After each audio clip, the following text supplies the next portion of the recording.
on YouTube. We're going to send out a link. We're going to send out a link here, maybe today, that has the entire market forecast on there, along with the PowerPoints. So, and then we're going to create a whole bunch of other little videos, which should be kind of nice. Okay, so let's see. I'm just pulling up a contract here. The name of the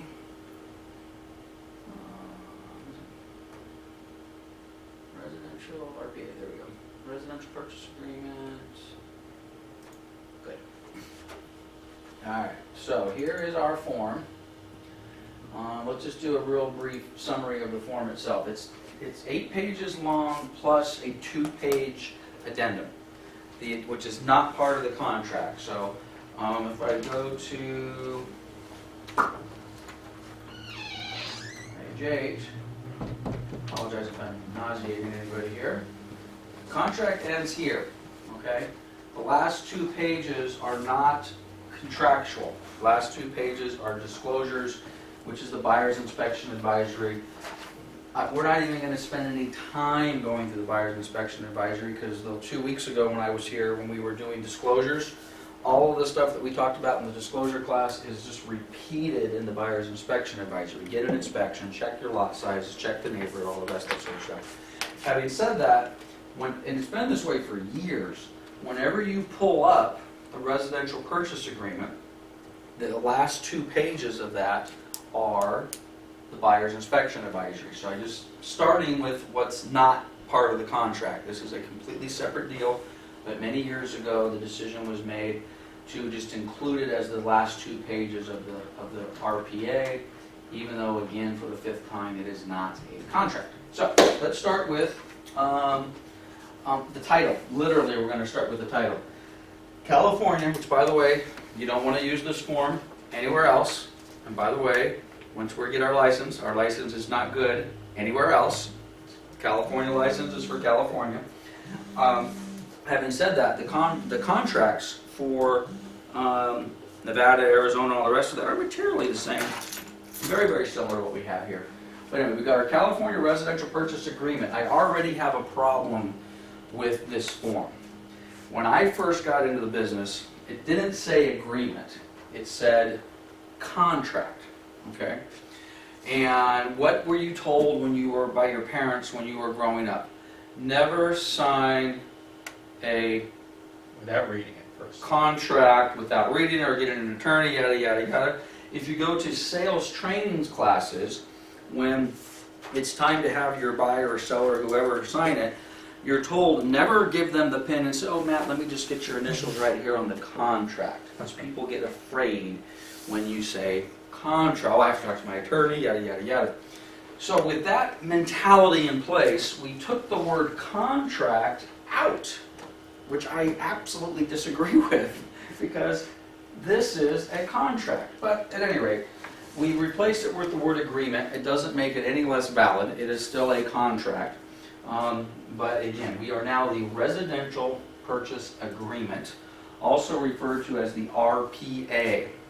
There are a lot of acronyms thrown around in this business. A lot. As a matter of fact, I've been doing this for 27 years now. I heard an acronym the other day, and I gotta tell you, I think I felt maybe the way you guys feel sometimes when I'm throwing around an acronym and you're like, what the heck? I'm too embarrassed to say, what the heck does that mean? Okay?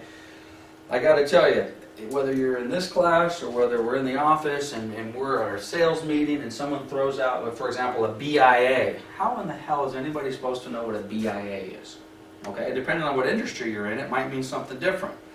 Well, the BIA is the last 2 pages that I just showed you earlier, Buyer's Inspection Advisory, BIA. Okay, so when you go into your first transaction or your 10th transaction, and maybe you've got an agent who's maybe a little more seasoned, and the next thing you know, hey, I need an RPA, and I need an AD, and I need a BIA, and I need a TDS, and XYZ, and an element of P. Okay, just be prepared. All of these forms are listed alphabetically by name, and you can also search them by the acronym as well. You need to know the basics. Okay, so probably if you're saying, what's the first one I need to learn? It's probably the RPA, because we use that a lot. It's not uncommon for an agent to send you an email call you and say, hey, I'm going to shoot over an RPA. Okay, thank you. What are they doing? They're sending you over a contract. Okay, so we've got our California Residential Purchase Agreement and joint escrow instructions. Now, this is relatively new, and I will describe relatively new as probably 10 years ago. Okay, before this, it did not say joint escrow instructions. The contract was the contract. The escrow instructions were the escrow instructions. Okay. Now, we got a lot of new people in the room, so let me bring this down to the basics, okay? The contract is what is agreed to between the buyer and the seller. I'm going to buy your house at Main Street for $110,000, and we're going to close on July 10th. Okay? Signed, initialed, good to go. Now, in the state of California, unlike New York, for example, in New York, buyer and seller get together, they get a contract, then they call their real estate attorneys. Their attorneys get together and start processing whatever they think they need to process. Then they get ready to close the transaction, and they all get together around at a table at some attorney's closing office, and money and deeds are exchanged by the attorney, and there is no escrow. As a matter of fact, if you're talking to somebody back east, and you even use the word escrow, they may not even know what you're talking about. Okay? Frankly, some of you guys in this room may not even know what you're talking about. So let's define what an escrow is for our real estate purposes. Again, contract, buyer and seller agree price and terms. What the escrow instructions are in our area, what we do is once a buyer and seller agree, part of the contract designates an agreed upon escrow company. Okay, so in the contract, which we're going to get to on page 2, it'll say buyer and seller want to use Town and Country Escrow. That would be our in-house escrow company. The escrow company's role is a simple one. They are a neutral, third party, disinterested, if you will, and their job is to do one thing and one thing only, to perform what is ever written in the escrow instructions. Okay? Now, I mentioned that this contract changed about 10 years ago. I may be off by a few years. But in the old days, and this still happens today, but 100% of the time in the old days, the buyer and seller would agree on things. The agents would say, okay, we've agreed that we're, and when I say the agents, this is not the agent's contract. Buyer and seller. Now maybe with the guidance of the agents, but the buyer and seller have agreed we're going to use ABC Escrow Company. So contracts have all been signed. The next day, normally the listing agent, it doesn't have to be, but normally the listing agent contacts the agreed upon escrow company and says, here's a copy of our contract, I would like to open escrow. Now, sometimes they don't even give, again I'm talking the old days, they didn't even give the contract to the escrow company. The escrow company will say, well, what are the terms? Buyer is Mr. and Mrs. Smith, seller is Mr. and Mrs. Jones, property address, purchase price, And what the escrow company would do is take all the terms and conditions and type up escrow instructions. Which, by the way, we do a whole 3-hour class on escrow instructions. So I'm not going to go too deep into explaining a set of escrow instructions. But basically, the escrow instructions were designed to mirror what was in the contract. Okay, so if it said the price is $110 on the contract, then the price in the escrow instructions should be $110. Okay? If it said in the contract we're supposed to close on July 10th, well, in the escrow instructions it should say July 10th. But what would happen invariably is that somewhere in translation and opening up the escrow, mistakes were being made. Things were being omitted, typos were made. The contract said the seller was to pay for a home warranty, and somehow escrow got typed, they checked the wrong box, and the buyer was paying for it. Agents were missing the errors. Buyers and sellers were not reading the paperwork. And then we get to close of escrow. Escrow only does what's in the escrow instructions, which also, by the way, have to be signed by buyer and seller. So if there was a discrepancy between the contract and the escrow instructions, and nobody caught it, it's a silly, basic example. Contract says the seller is going to pay $400 for a home warranty. The escrow instructions checked the wrong box. Buyer's going to pay $400 for home warranty. Buyer signed it, seller signed it, neither one of the agents caught it, escrow closed. Well, what happened? The wrong person got charged for $400. Normally that would be discovered after close of escrow. Someone would, oh, the escrow made a mistake.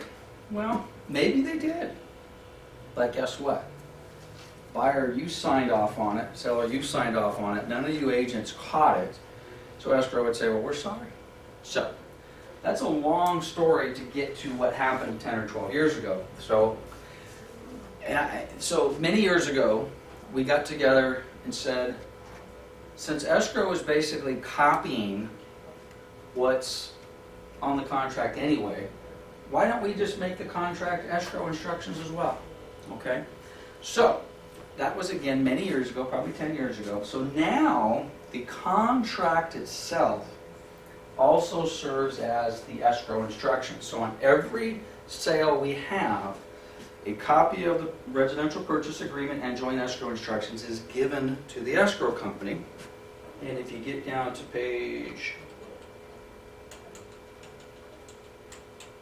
bottom of page 8,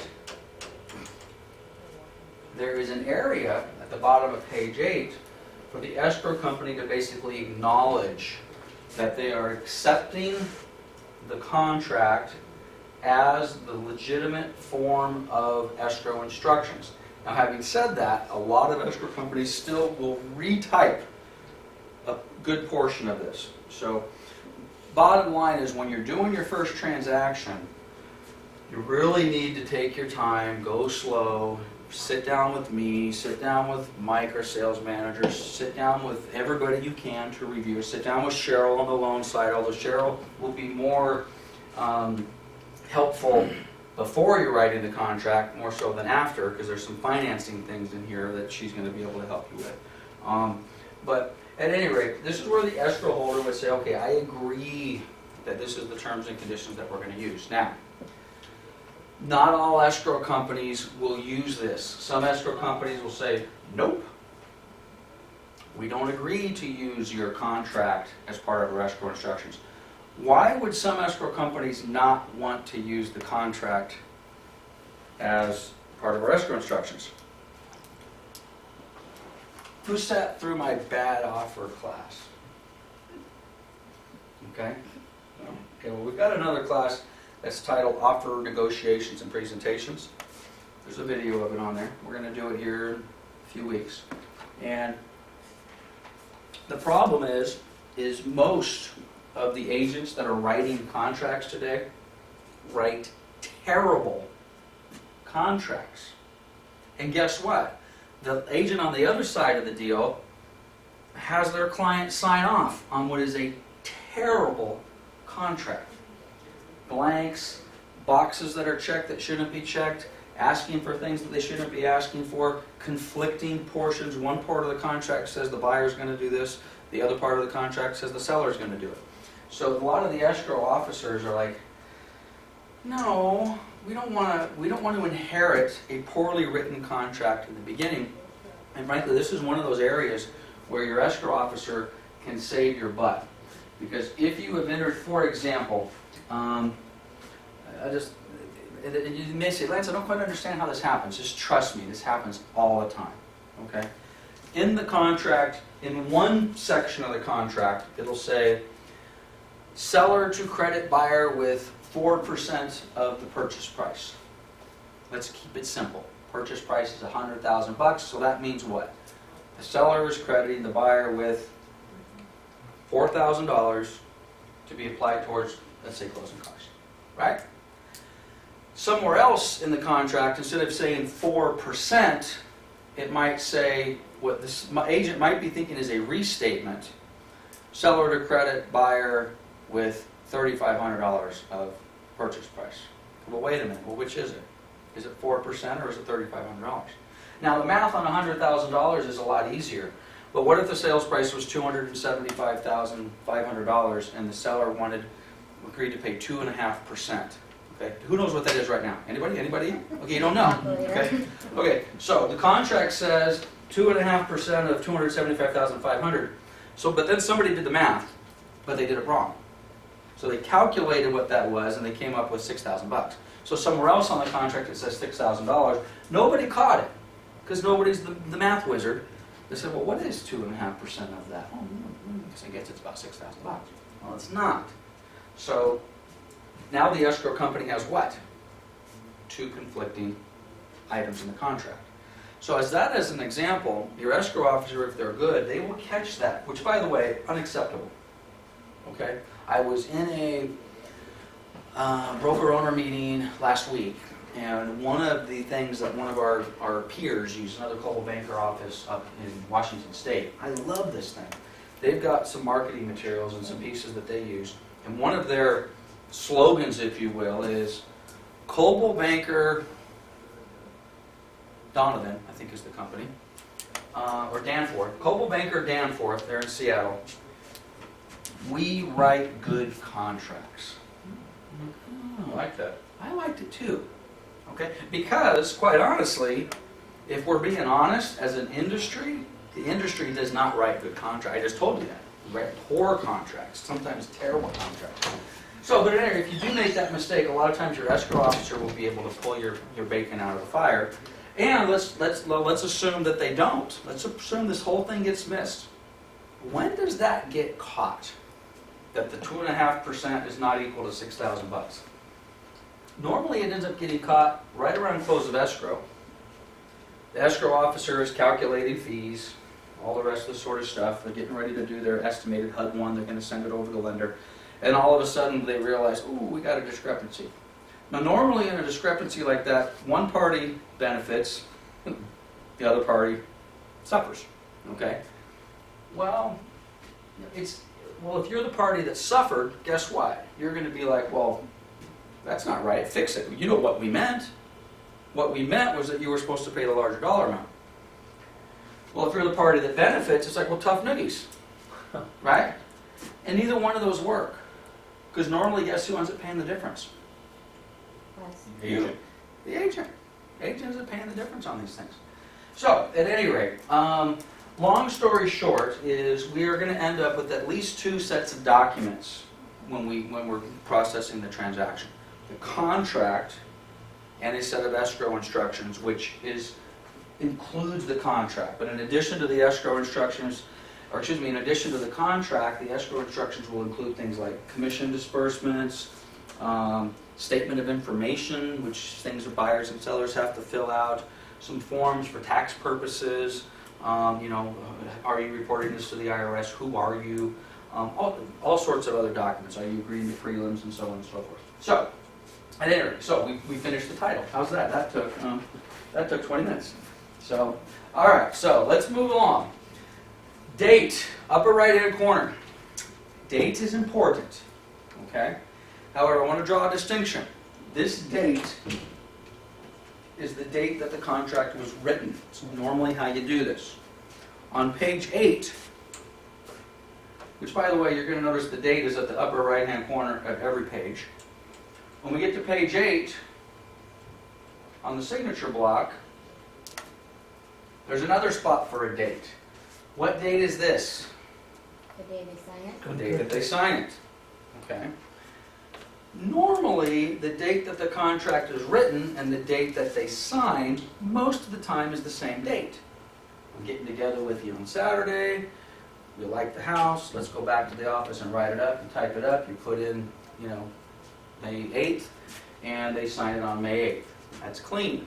But you do need to pay attention because that's not always how it works. Sometimes you get together on a Saturday, you think you're writing the offer, you come back to the office, you type it up, you go May 8th, you're just about ready to get everybody to execute the contract, and they say what? I think I might want to, come on guys, help me out here. Sleep on it, think about it, talk to my parents, call my attorney. Okay, so sometimes it's like, oh, I thought you were ready to go. You're not ready to go.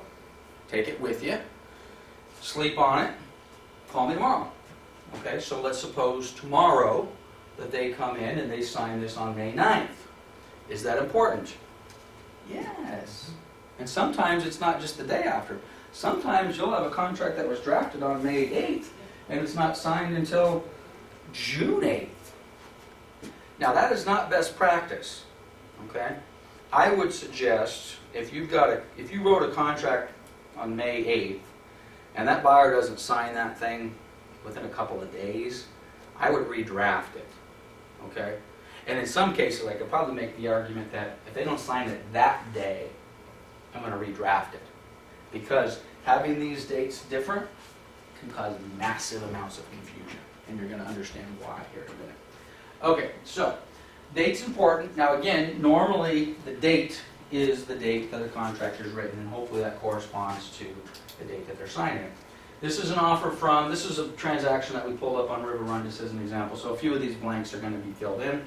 But again, this is very important. This is an offer from Anthony Ingrassi, okay?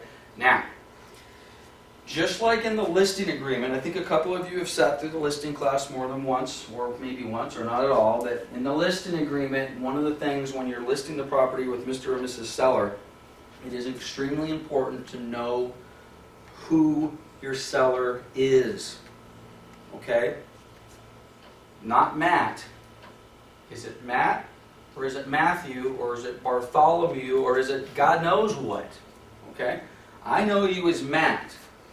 I will write the contract as Matt Cohen. He will sign it. And he will never tell me that that's not his real name. Okay? That can be, not can be, that will be a problem. Okay?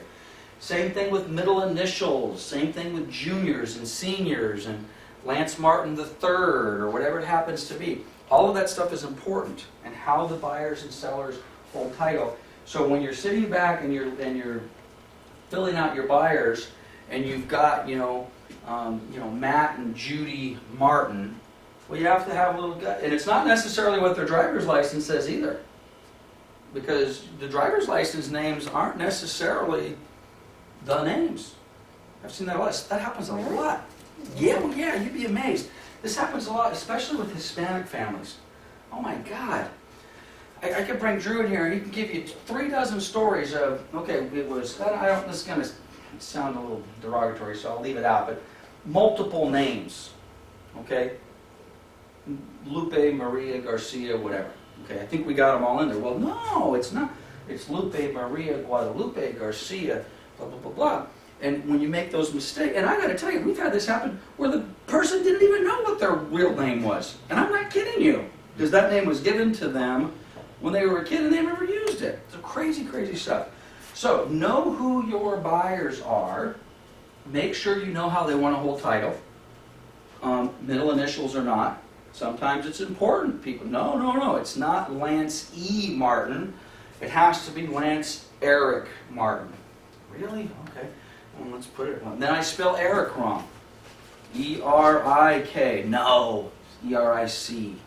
So that stuff's important. Also, when you have your buyers, or sellers for that matter, that are corporations.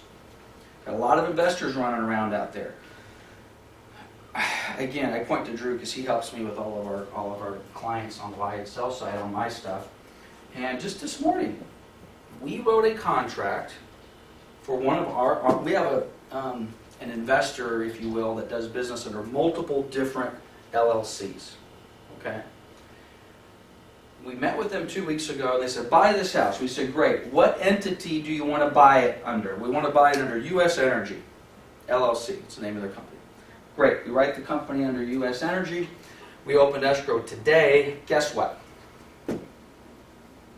Nope. We want to buy it under Panorama United, LLC. I mean, we're not off by an initial. We're off by an entire company. Wrong company. The contract itself was written for a different company. Now we're in escrow. And they want to effectively say, no. Matt's not buying the property. Muhammad's buying the property. And you guys have no relationship with one another. Is that a problem? Big problem. Yes, it's a big problem. Big. And they do this all the time. Oh, no big deal. We have signing authority for all of them. Okay, but let's do this. Let's go to the first contract and tear it up. Because, you don't, best practice is not to get out the marker and cross out one name and write in another name. It just doesn't work that way. So know who your buyers are. Very, very important.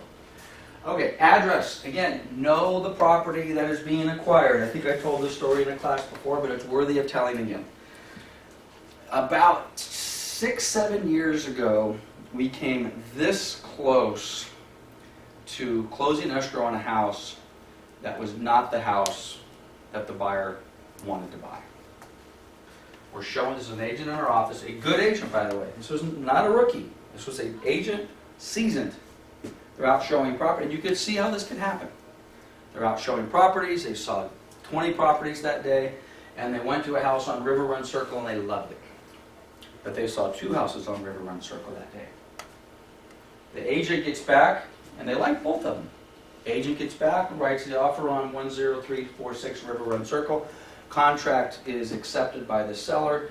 Loan gets over to the lender. The whole thing gets packaged. We are ready to close. The buyer, thank God, said, let's do our final walkthrough. Agent says, great, I'll meet you at the property Thursday at 3 o'clock. Agent gets out there in his car, waiting. Now, this isn't like my client. It's 5 after 3, 10 after 3, 15 after 3. It's a true story. He's sitting in his car, he looks down the street and says, damn, that looks like Jim and Nancy over there.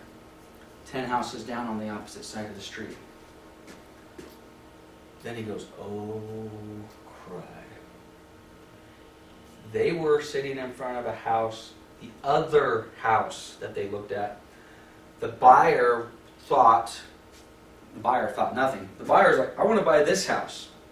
When they got back to the office, the agent thought they wanted to buy the other house. Now, you may, huh? More expensive. I don't know whether it's similar house, same neighborhood, basically the same. But the bottom line is that a problem? It's just a little bit. Now, thank God, everybody on that particular deal, in this particular case, not only do you have a buyer, they've got loan docs signed. And by the way, the buyer saw all the contracts, everything had the wrong address, the whole 9 yards, everything was wrong. But thank God, between the buyer and then you got the seller. Now we got to go to the seller and say, oh, I'm so sorry, but I know we've been in escrow for 45 days, but we actually didn't want to buy your house. We meant to buy the one across the street. I don't know how we got out of that without some legal liability, but we did. Buyers and sellers were cool. Fancy footwork? I don't know if it was fancy footwork, but it was, makes a great story now, but I got to tell you, at the time, it wasn't any fun. It wasn't any fun. So anyway, so not only do you need to know your buyer, know your buyers and sellers, know your property. Now this particular one should also have a parcel number. Putting the parcel number here would not have saved us on the mistake we made, but it's good practice to put the parcel number on What there. is that? What's that? What's the parcel? Ah, great question. The assessor's parcel number is basically a legal, it's not a legal description, which by the way, there may be a question or two that says something about meets and bounds and legal descriptions on the test. So if you're going through your thing and you see something about meets and bounds and legal descriptions, you know, pay attention to that one. It's probably on the test. This is a reference number that the county assessor's office attaches to every single lot in the county. And it's, as the name would imply, it is for the tax assessor's purposes. So the tax assessor will assign it a parcel number, lot number, and that is the number that the county assesses it for tax purposes. Every property has them, multiple ways to get them. A few years ago you had to call a title company or something like that. Now it's, all that information is available with a couple of clicks of a mouse, either through our MLS or through some other sources. So you say, what's the assessor's number on 123 Main Street? Boom, boom, boom, there it is. And normally they're long numbers, 9 to 15 digit numbers. So I'm going to put that in there. City is Moreno Valley. Put in the right county, County of Riverside. Purchase price, the offer. Now this is a dollar amount. So in here, when you're using the electronic form, you type in 300,000. It will then write in 300,000. In fact, since I'm on the form, I guess I could kind of show you how some of that works. I don't want to turn this into a WinForms class. So 300,000, 300,000. Okay. If you're handwriting this stuff, then which I don't recommend you do, by the way. Do not handwrite the contracts. If you're in an absolute pinch and the computer is broken and the printers don't work, fine, it's perfectly valid. Okay, but preferably let's get them on the contract or get them on the electronic form. Okay, close of escrow. So we've got our purchase price, 300,000, 300,000. Close of escrow shall occur on, let me get rid of the little question mark. Okay. Close of escrow shall occur on, this is a date, or check the box so many days after close of escrow. You have an option. Okay, so when you're sitting down with your buyer, you say, okay, well, when do you want? Oh, I can close about 30 days. Or I'd like to close at the end of the month. Well, that's two different things. The end of the month, let's get a calendar in front of us. The end of the month is May 31st. 30 days is going to be approximately June 8th, right? Or next month. Oops. Okay, there's problems with both of those. Okay, the end of the month, well, June 8th is what, a Sunday? Well, that ain't gonna happen. And the end of the month is a Saturday, the 31st, well, that's not gonna happen. So when would you want to close? If the buyer said I have to close by the end of the month, what would be the latest day that you could possibly close in this month? It'd be May 30th, it would be a Friday. Now you also got to make sure that the county's open on that day. Is there a holiday? You don't normally have a lot of holidays that fall on Fridays, but what if you were scheduling, when's Memorial Day? 20, okay, so hey, we've scheduled, we're going to close on the 26th. Well, tough. Okay. As simple as this sounds, specifically around holidays, agents just go brain dead. Okay?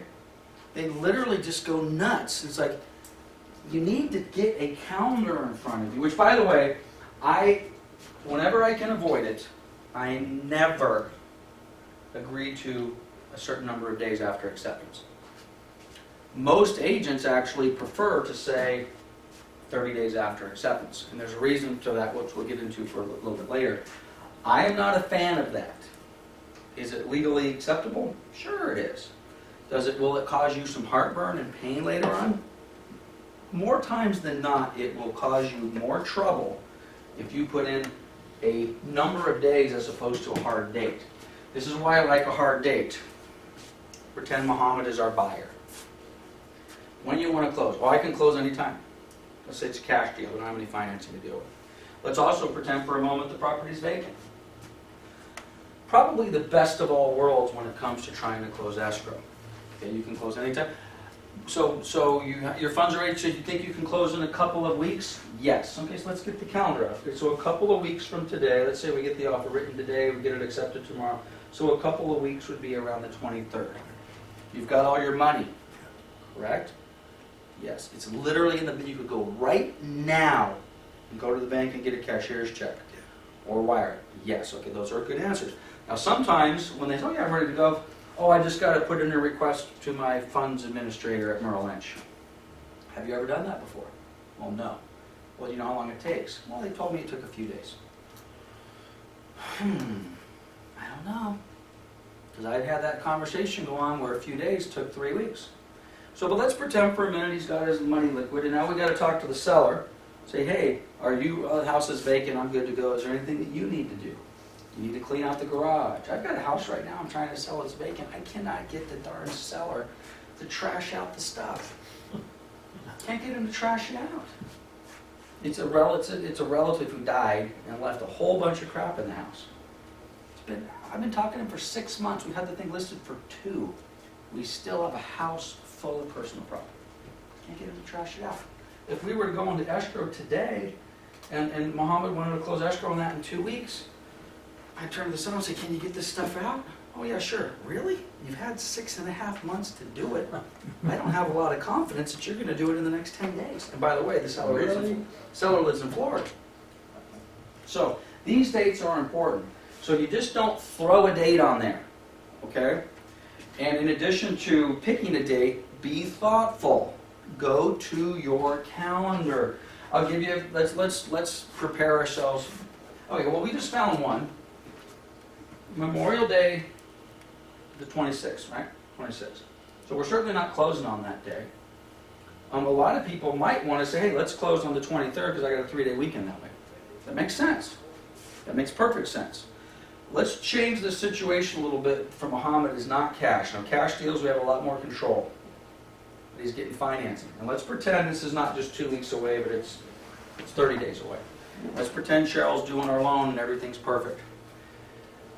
And let's pretend that Muhammad also is moving into this house as his personal residence, and it's important that he uses the Memorial Day weekend to move, because that's the only holiday he has for the next 3 months. If it's that important for him to move, do I want to close escrow on the 23rd? When would I like to close escrow? Okay, who said the 19th? It's super conservative. Okay, before the 23rd. The 19th, if you could, absolutely. But you also, maybe we've got somebody else who's moving out. And Mom said, well, I don't want to close on the 19th because I can't move in until the 24th, and then I got 4 days and I have to pay interest and all that. So I'm like, okay, buddy, I'm with you. By closing on the 23rd, we're asking for trouble. Because what happens if we don't make it? I cannot tell you how many times there's been a U-Haul truck on a Friday afternoon parked in the parking lot with buyers in the lobby furious because their agent said, I'm really sorry, I thought we were going to close today, but we didn't. And there could be 100 legitimate reasons why that escrow didn't close. Some of them could be buyer's fault, seller's fault, agent's fault, lender's fault, title's fault, a courier's fault, a messenger's fault. You think you're closing. I've had this happen. I cannot tell you how many times I've had it, at least 20. And you might say, Lance, I thought you learned from your mistakes. How could you let this happen 19 more times after the first time? We're done. The buyer says, hey, Lance, I'm driving in. I'll be there in a couple hours. Dude, come on down. I'll be ready. Loan's been funded. The deed's down at the county. We're going special. By the time you get here, I should have confirmation. Flipping your keys. Cool. 2 o'clock in the afternoon, I get a call from title. Oh, the recorder pulled our deed because the notary was smudged. The little stamp. Notary was smudged. Really? Now, I've had them that are smudged. And I got to tell you, not happy. Because I don't normally see those. It's one of the things that you guys will learn. We go into escrow. We're selling the house from Anthony to buyer-seller. The deed gets signed by Mr. or Mrs. Seller. That is signed in the presence of a notary, correct? Notary signs off on it. The notary has a little stamp. They take that stamp and they stamp the document. That's the stamp that's smudged. That's the stamp that blew my deal up on Friday afternoon. I look at it and I'm like, damn straight it's smudged. Escrow officer, how in the world did you let this deed out of your possession? Because that thing was notarized 10 days ago. Did you ever look at it? And then I go to the, if I ever use that notary, how in the world, Mr. or Mrs. Notary, did you not realize that you screwed that up? Has anybody ever seen a document that's been notarized and the stamp is like, there's like 3 different stamps on there? Yeah, I've seen You know why they do that? It's because the first stamp wasn't clean. So the notary, crap, I screwed the first, let's do it again. It's on the same document. It's still good. They just move it over as long as you have to have room. So I still have room. Let me stamp. Crap. That one, the corner's messed up. Right. Just the littlest break on that notary stamp, it's no good.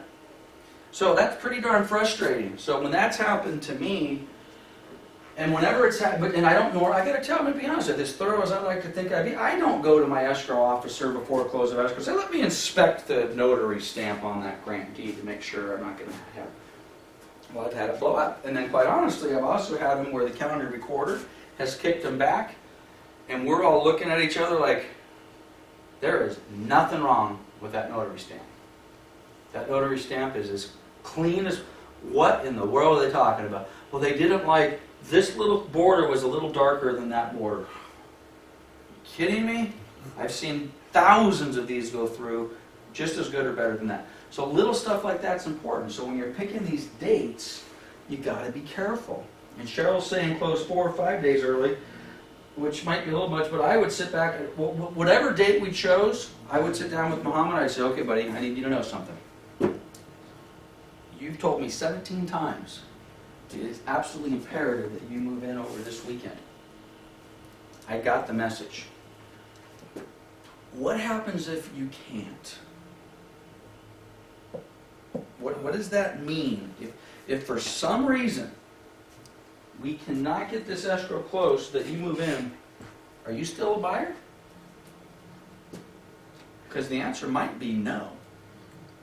And if the answer is no, I want to know it. And I want everybody to know it. We don't get this thing closed on or before the 23rd, he's not buying this house anymore. Now, what he might also then say is, well, no, of course I still want the house, but I'm really going to be disappointed if it doesn't close.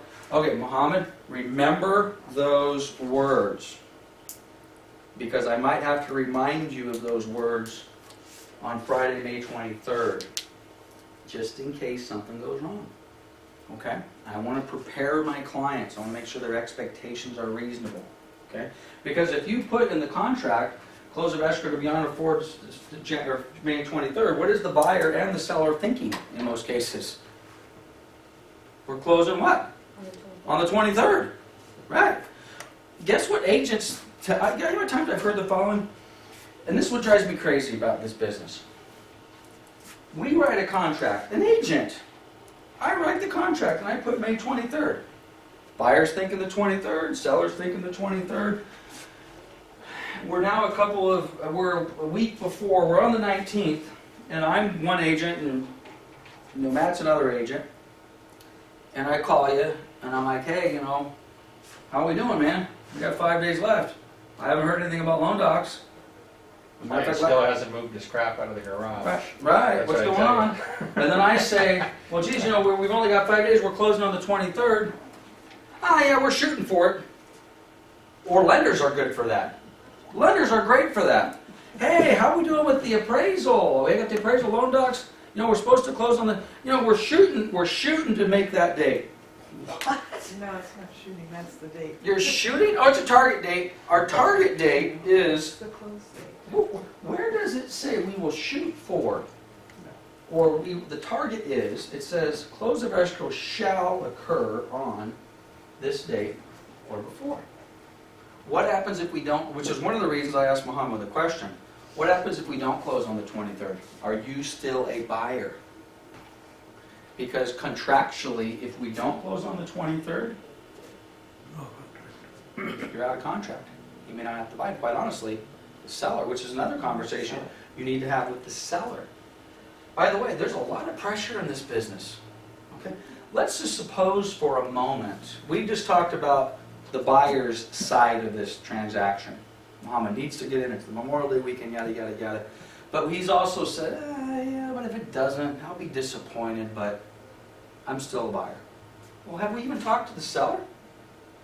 What happens if we don't close it? Because the seller also has plans, right? Because normally, close of escrow plus 1, 2, 3 days. Well, it just so happens to be, which by the way, Muhammad, if you were planning on moving in this weekend, we better hope this house is vacant. Because if the house is occupied, the seller is moving out on the 3 days that you were planning on moving in. You're not even going to get keys to the thing until the evening of the 26th. Got to know all this stuff. But I've had the exact opposite happen, where sellers had moving vans scheduled for the 24th. Family coming, took time off work to move, needed to get into the other house, needed the money. I need the check. I need my proceeds. We get to the 23rd and for some reason it doesn't happen. Domino. And I got to tell you, this business can be, our own emotions can be tough enough to deal with sometimes. Deal with hysterical buyers and sellers who what do you mean? I promised I was going to be out. I've got to be in. You told me I was going to have my check, $50,000, which is a whole nother thing. Let's put it on the flip side. If I have a seller, for whatever reason, let's pretend this house on Sun River Run has equity. And the seller's expectation is to get $100,000. Okay? And again, I'm the listing agent. I'm like, hey, this is the plan. We're going to close. Which, by the way, we might not have talked about this the day we took the listing. I noticed over the last several weeks, you just keep talking about, when am I going to get the check? When am I going to get the check? When am I going to get the check? When we close escrow, am I going to get the check? I really need the money. I'm behind on my bills and I got to do this or I'm going to go bankrupt. Whatever the hell the story is. You have to set, If we close, that's Memorial Day, if we close escrow, a special recording on the 23rd of May, when is the seller's fund going to get their proceeds? If we close, Muhammad moves in on the 24th, when does the seller get paid? Up to 5 months. Probably not till Tuesday at least. In You have a holiday. in most cases, they're not getting paid till the 27th. Really? In most cases. It's possible if we close early enough in the day, because there's a whole process here, guys. We just think escrow closes and just magically shit happens. Let's take that out there. Magically things happen. Okay? We've got a lender whose loan documents department and a funding in the lender's world, once the loan funds, it's over with. Okay?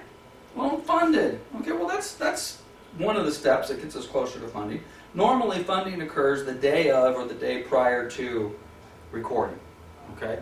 Lender funds, oh, I've done my job, it's all up to escrow and title and the recorder's office. And 99% of the time, boom, document. By the way, when you say the escrow is closed or the escrow is recorded, does everybody know what that means? Be honest if you know. How could you know? You haven't sold a house yet. It's been recorded at the county. Exactly. Recorded means The records. it goes on. I don't know if I have a good example, but we will use the power of Google.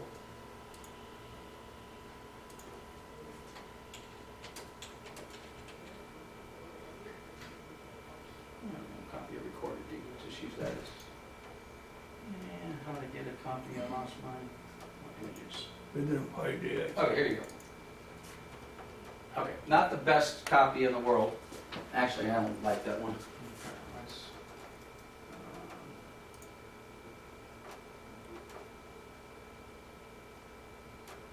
there we go. This looks kind of messy, but okay. This is a deed of trust. Let's pretend it was a grant deed selling the house from buyer to seller. This stuff, this little thing up here, and this is a stamp. It could be a stamp, or it could be like an electronic stamp. Kind of like when you go to the store sometimes and they put your receipt and everything that prints. Okay, these are the recorder's stamp. Okay?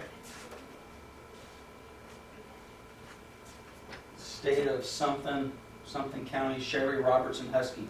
Sherry Robertson Heskey is the recorder, county assessor in that county. Okay? So when this stuff is stamped, then it's recorded. I was going to ask you if that was Budge Husky. Yeah, it's funny, yeah. And this particular document number here, this is the recording number. Looks a little different in California than it does in whatever state we're in. So it's recorded, it's on record. I get that a lot. I've been doing this a long time. I never used to say that. Now sometimes I'll have escrow officers that will say, hey, we're on record. We're on record? What do you mean we're on record? On record means the deed has been recorded, it's now on record. Okay, so at any rate, all that stuff is important, but she wants to get her money. If the lender funds, title company now takes the deed of trust, literally this is how it works, guys, and they walk it on down to the county recorder's office. They stand in line, and you're not the only one. You think First American Title only closed your house today? No, they got a stack of stuff. They take it in, and somebody sits there and I'm stamping. Okay. Oops. Supervisor, take a look at this notary stamp. I don't think that's any good. And then they go through it. If that doesn't happen, and then that happens, then title company calls the escrow company and says, we're on record on River Run. We've reported. Closed. You now own the house. How come you don't get your money yet? Well, now the escrow company's got to call back the title company and get their closing figures, their final figures. Do we have all the money? Blah, blah, blah. Is everything balanced? The file has to balance. Oh shit. I'm out of balance by $210. Why? Well, if I don't figure it out in the next 10 minutes, it's going to be too late for me to release funds to the seller so that she can get her money today. Now I have to wait for my 3-day holiday. Okay? Well, sometimes the escrow officers and the assistants and all the rest of that sort of stuff, sometimes they're lazy and they're not pressing for that 10 minutes, and sometimes they're overwhelmed. which is why closing an escrow on the last day of the month is also asking for trouble. Closing escrow on the day before a holiday is asking for trouble. This is asking for just as much trouble. For some, and I don't know this about Cheryl or not, but a lot of people in our business, mortgage, escrow, title, salespeople in that business get paid bonuses based upon production within a month. Very common for a lot of sales businesses. In many cases, the motivation to get that deal closed by month end is very selfish. It has nothing to do with the client. It has everything to do with the sales, the numbers. I gotta get my monthly numbers. Okay. Recently, I had a loan officer say, "I got a new boss, and he's all about the numbers." Okay. Very short question. The information in the title, the information in the title, the new title, is taken from the contract or from various? That deed that I just showed you is drawn up by, in most cases, well, actually, I showed you a deed of trust, which is drawn up normally by the lender. This is a deed of trust. This, in most cases, would have been drawn up by the lender. Lender would have prepared this. Down here, it's got the buyer's name, husband and wife, joint tenants, Richard Green, whatever it happens to be. The document that we're normally involved with is actually the grant deed, which I thought was copied and recorded.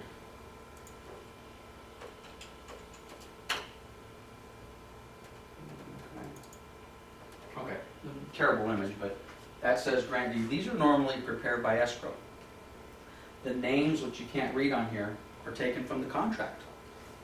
So this is why I mentioned earlier, you put the name in wrong, nobody catches it, the escrow company types the name in here, Matt Cohen.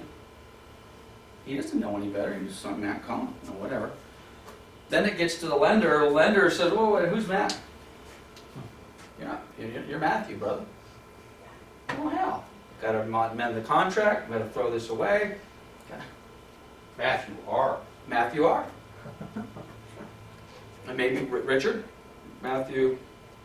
Don't even want to say it. Robinson. Oh, Robinson. Oh, Robinson. I got you. I thought it was maybe Ronaldo or something. No. But anyway, this is prepared by escrow, and this is where mistakes happen. Okay? Mistakes happen all the time. But let's go back to, and again, I'm spending some time on this, guys, because I'm really trying to save everybody a little bit of heartburn and pain. Let's do this. Every year I say I'm never going to torture myself like this, and every year I end up torturing myself. Oh boy, what an absolute terrible end of the year that we have coming up. Okay? By the way, sometimes, remember I asked the question earlier about Muhammad? What if we didn't close so you can move on Memorial Day? Some buyers, and most of the time sellers, closing at year end is absolutely critical. In other words, if you don't close this escrow before the end of the year, I'm not selling this house. Because tax purposes. Something changed. Okay? So look at how fun this December is going to be. And forget about November, because we got the whole Thanksgiving thing. And the thing that you'll discover in this business is basically people take off the week before Thanksgiving and people take off the week after Thanksgiving. And lenders, escrow, title, realtors, buyers, sellers, county recorder's office get closed for periods of time. Things just start to slow down, okay? And escrows that normally you could close in 30 days, you end up adding an extra week or 10 days to. But let's look at December. If you had to close the deal by year end, what would be the latest date that you would put on the contract right now to give yourself some cushion? 25th. 19th. Well, sure as hell would it be the 24 25th. Christmas. 19th. I would, 19th? I would, in this particular case, I would probably agree with Cheryl. I would probably want to close, and I would sit down with my buyer and seller and say, okay, this is the deal. We got to get this thing closed by the 19th. Well, I can't move out. I need it. I don't give a rick. We got to close on the 19th. Mr. and Mrs. Buyer, you need to agree to let the seller stay to rent back for a week, and she's going to move out on the weekend after Christmas. But we need to get this thing done on the 19th. Why? Well, because if we don't, everybody's on vacation here. And if not everybody's on vacation, enough people are on vacation that your deal gets screwed up. And if we miss this date, people are still on vacation here. And it may say, well, we got lots of time. Let's see, we got 3 days here, 3 days here. We'll figure it out. I'm telling you. If you are scheduling escrows to close, frankly, any time past the 12th of the month, you're asking for trouble. Now, having said that, this past year, let's go back. I'm curious what the calendar is going to look like. Actually, I just want to change this.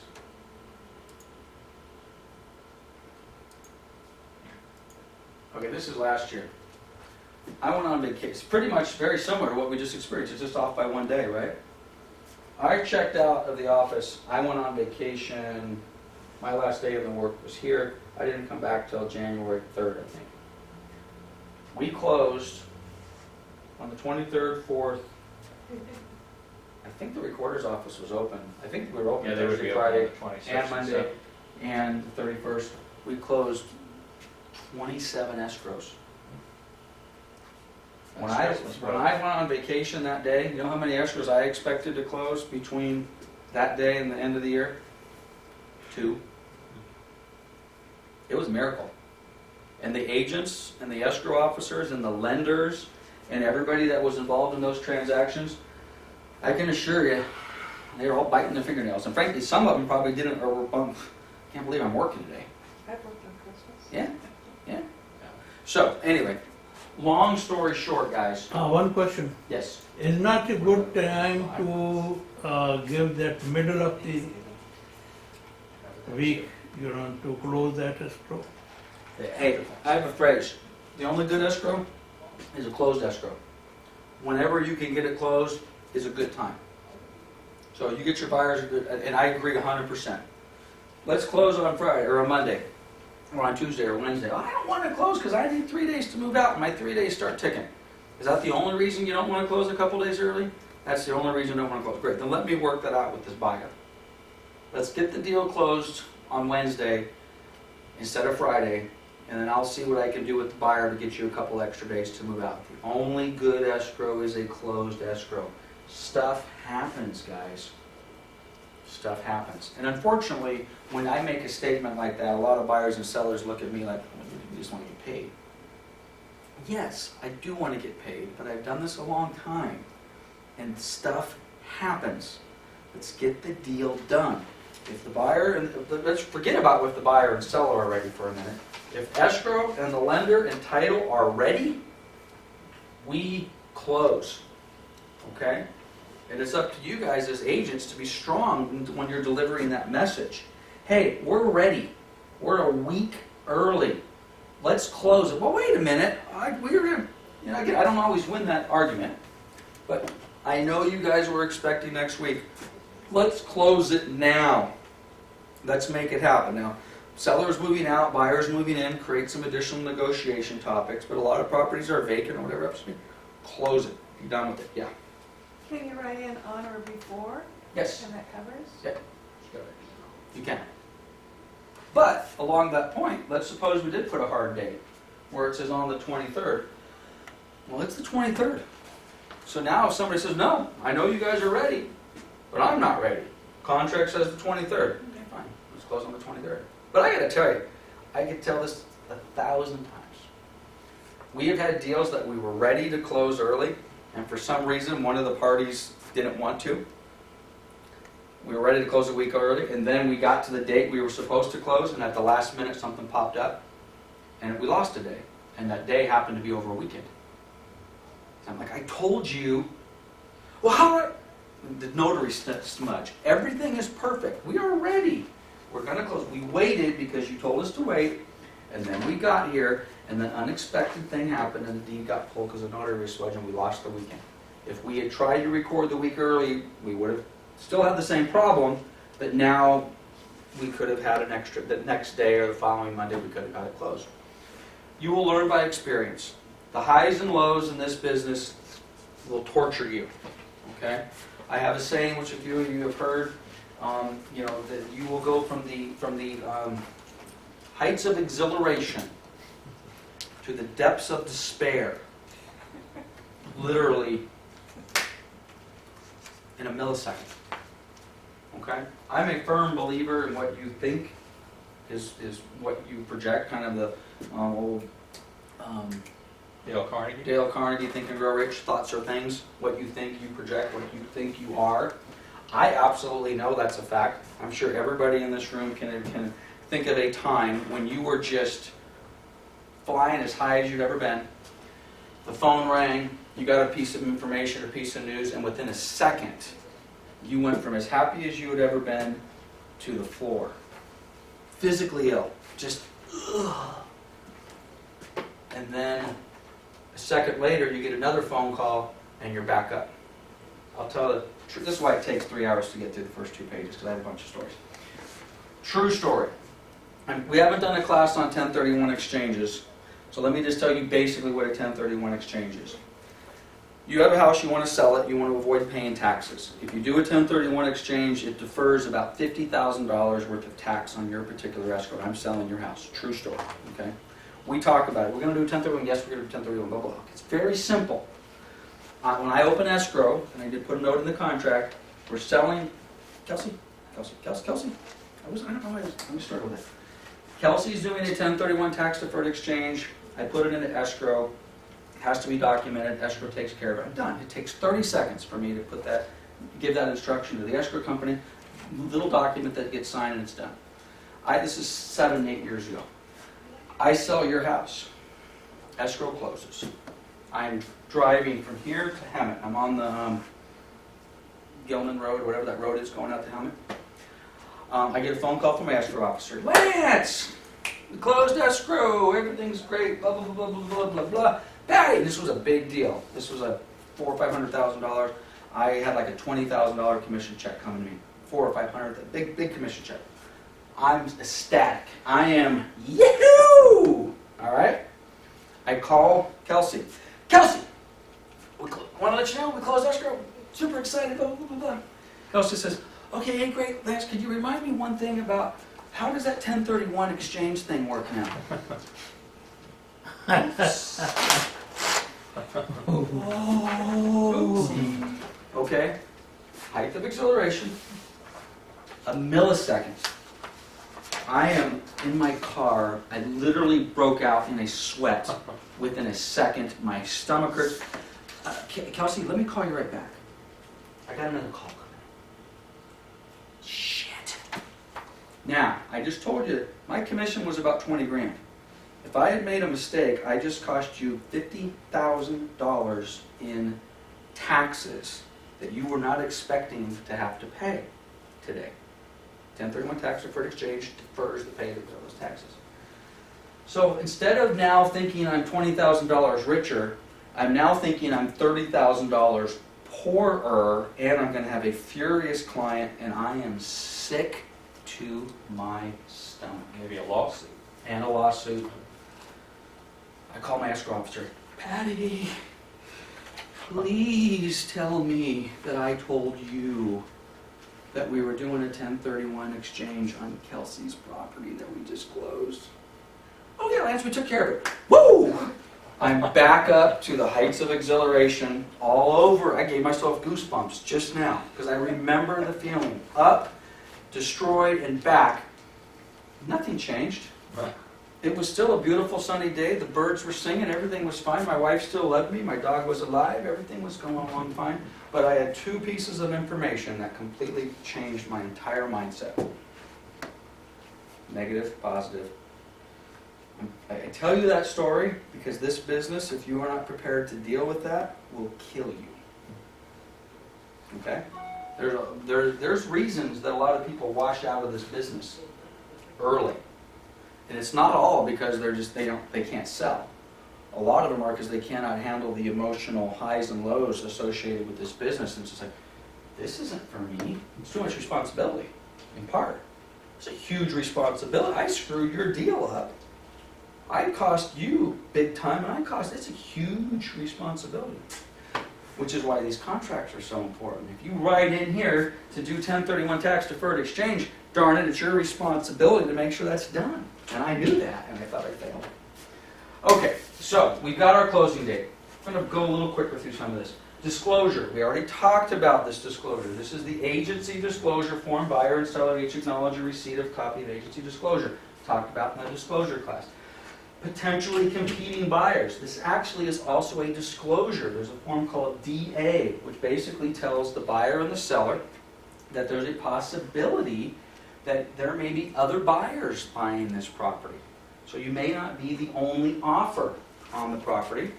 And it also says that the buyers may be represented by me, the listing agent, or maybe somebody in the same office. So that's a disclosure thing. Confirmation, also part of the agency form. In here, listing agent, this is the name of the company, Coldwell Banker Town and Country, represents the seller exclusively. Actually, this is already filled out, so in this particular case, if it was Coldwell Banker Town and Country as the listing agent, and Coldwell Banker Town and Country as the buyer's agent, then it would be both buyer and seller, both buyer and seller. Otherwise, company A goes here, company B goes here, and assuming they're different companies, one represents the seller exclusively, one represents the buyer exclusively. This is required confirmation, very simple. Do not put your name here. This is not Lance Martin. And it even gives you a little hint here. Print firm name. Firm, Coldwell Banker Town and Country. If you want it, and this, I have no problem with this, a lot of agents do it, is they'll put in listing agent, Coldwell Banker Town and Country, parentheses, Lance Martin, close parentheses. Okay? It's okay. Now technically, I suppose we've kind of violated the contract because it doesn't say print firm name and the agent name. Okay? But I don't have a problem with that. Okay, now we've got financing terms. This is one nice reason that Cheryl is in the room. And maybe we might chat with her for a second about some of these things. But let's first deal with the deposit. Now we've talked about we have a $300,000 purchase price. Okay? Buyer represents that funds will be good when deposited with the escrow holder. They're talking about any funds, the deposit money, the down payment money. So at any time the buyer gives money to the escrow, they're saying that check's going to clear. I'm not going to give you a bad check. Can't tell you how many times I've got a phone call from an escrow officer saying the deposit check bounced. It's one reason why at close of escrow they don't take checks. They'll take a check to open escrow. They won't take a check to close the escrow. Normally at the close of escrow, the buyer comes in with the balance of their closing funds, their down payment and closing costs and such. Well, you better tell you, hey, Mohammed, we're closing escrow on the 23rd. Today's the 19th. Do you have your closing funds ready? You do. Yes. Certified funds. Matter of fact, and this is becoming more and more, I don't even want certified funds anymore. I want wired funds. Okay, many years ago, not many, a few years ago, buyers, they just didn't like wiring funds. It was their scam. What are you talking about? Why? It's kind of mad mystical. I mean, it's going to just disappear from my account. And how do I know it got over there? It's going to go to the Caymans or whatever. All right. So I'm going to walk down to the bank. I'm going to get myself a cashier's check. Give me money. Drug dealers come in with the briefcases full of cash. Okay. But at any rate, now I think people are much more comfortable doing electronic transfers. I mean, most of us now are doing them on our cell phones. I just transferred money to my son at ASU. He called, I got a thing, I got books, I got blah, blah, blah. I'm in my car. I'm driving. Don't tell anybody. Wells Fargo, Lance to Drake, boom, took 30 seconds, he got $1,000 in his account, and I'm driving down the street. I know I'm not supposed to do that, but that's how it works now. So we should be wiring funds. Don't encourage, even though it says they can take personal checks, when you get prior to close of escrow, escrow's not going to come in and take a check. And if you bring in a personal check the day before to close funds, escrow's going to say, is this all you got? Yep, that's all we got. Okay, we'll close here in about 6 days. What? We got to wait for these funds to clear. We have good funds law. And it's going to take 6 days for our bank to clear that, maybe longer. Hey, you said it was going to take 6 days. I know. The funds still haven't cleared yet. I told you to wire the money in. I told you to bring me a cashier's check.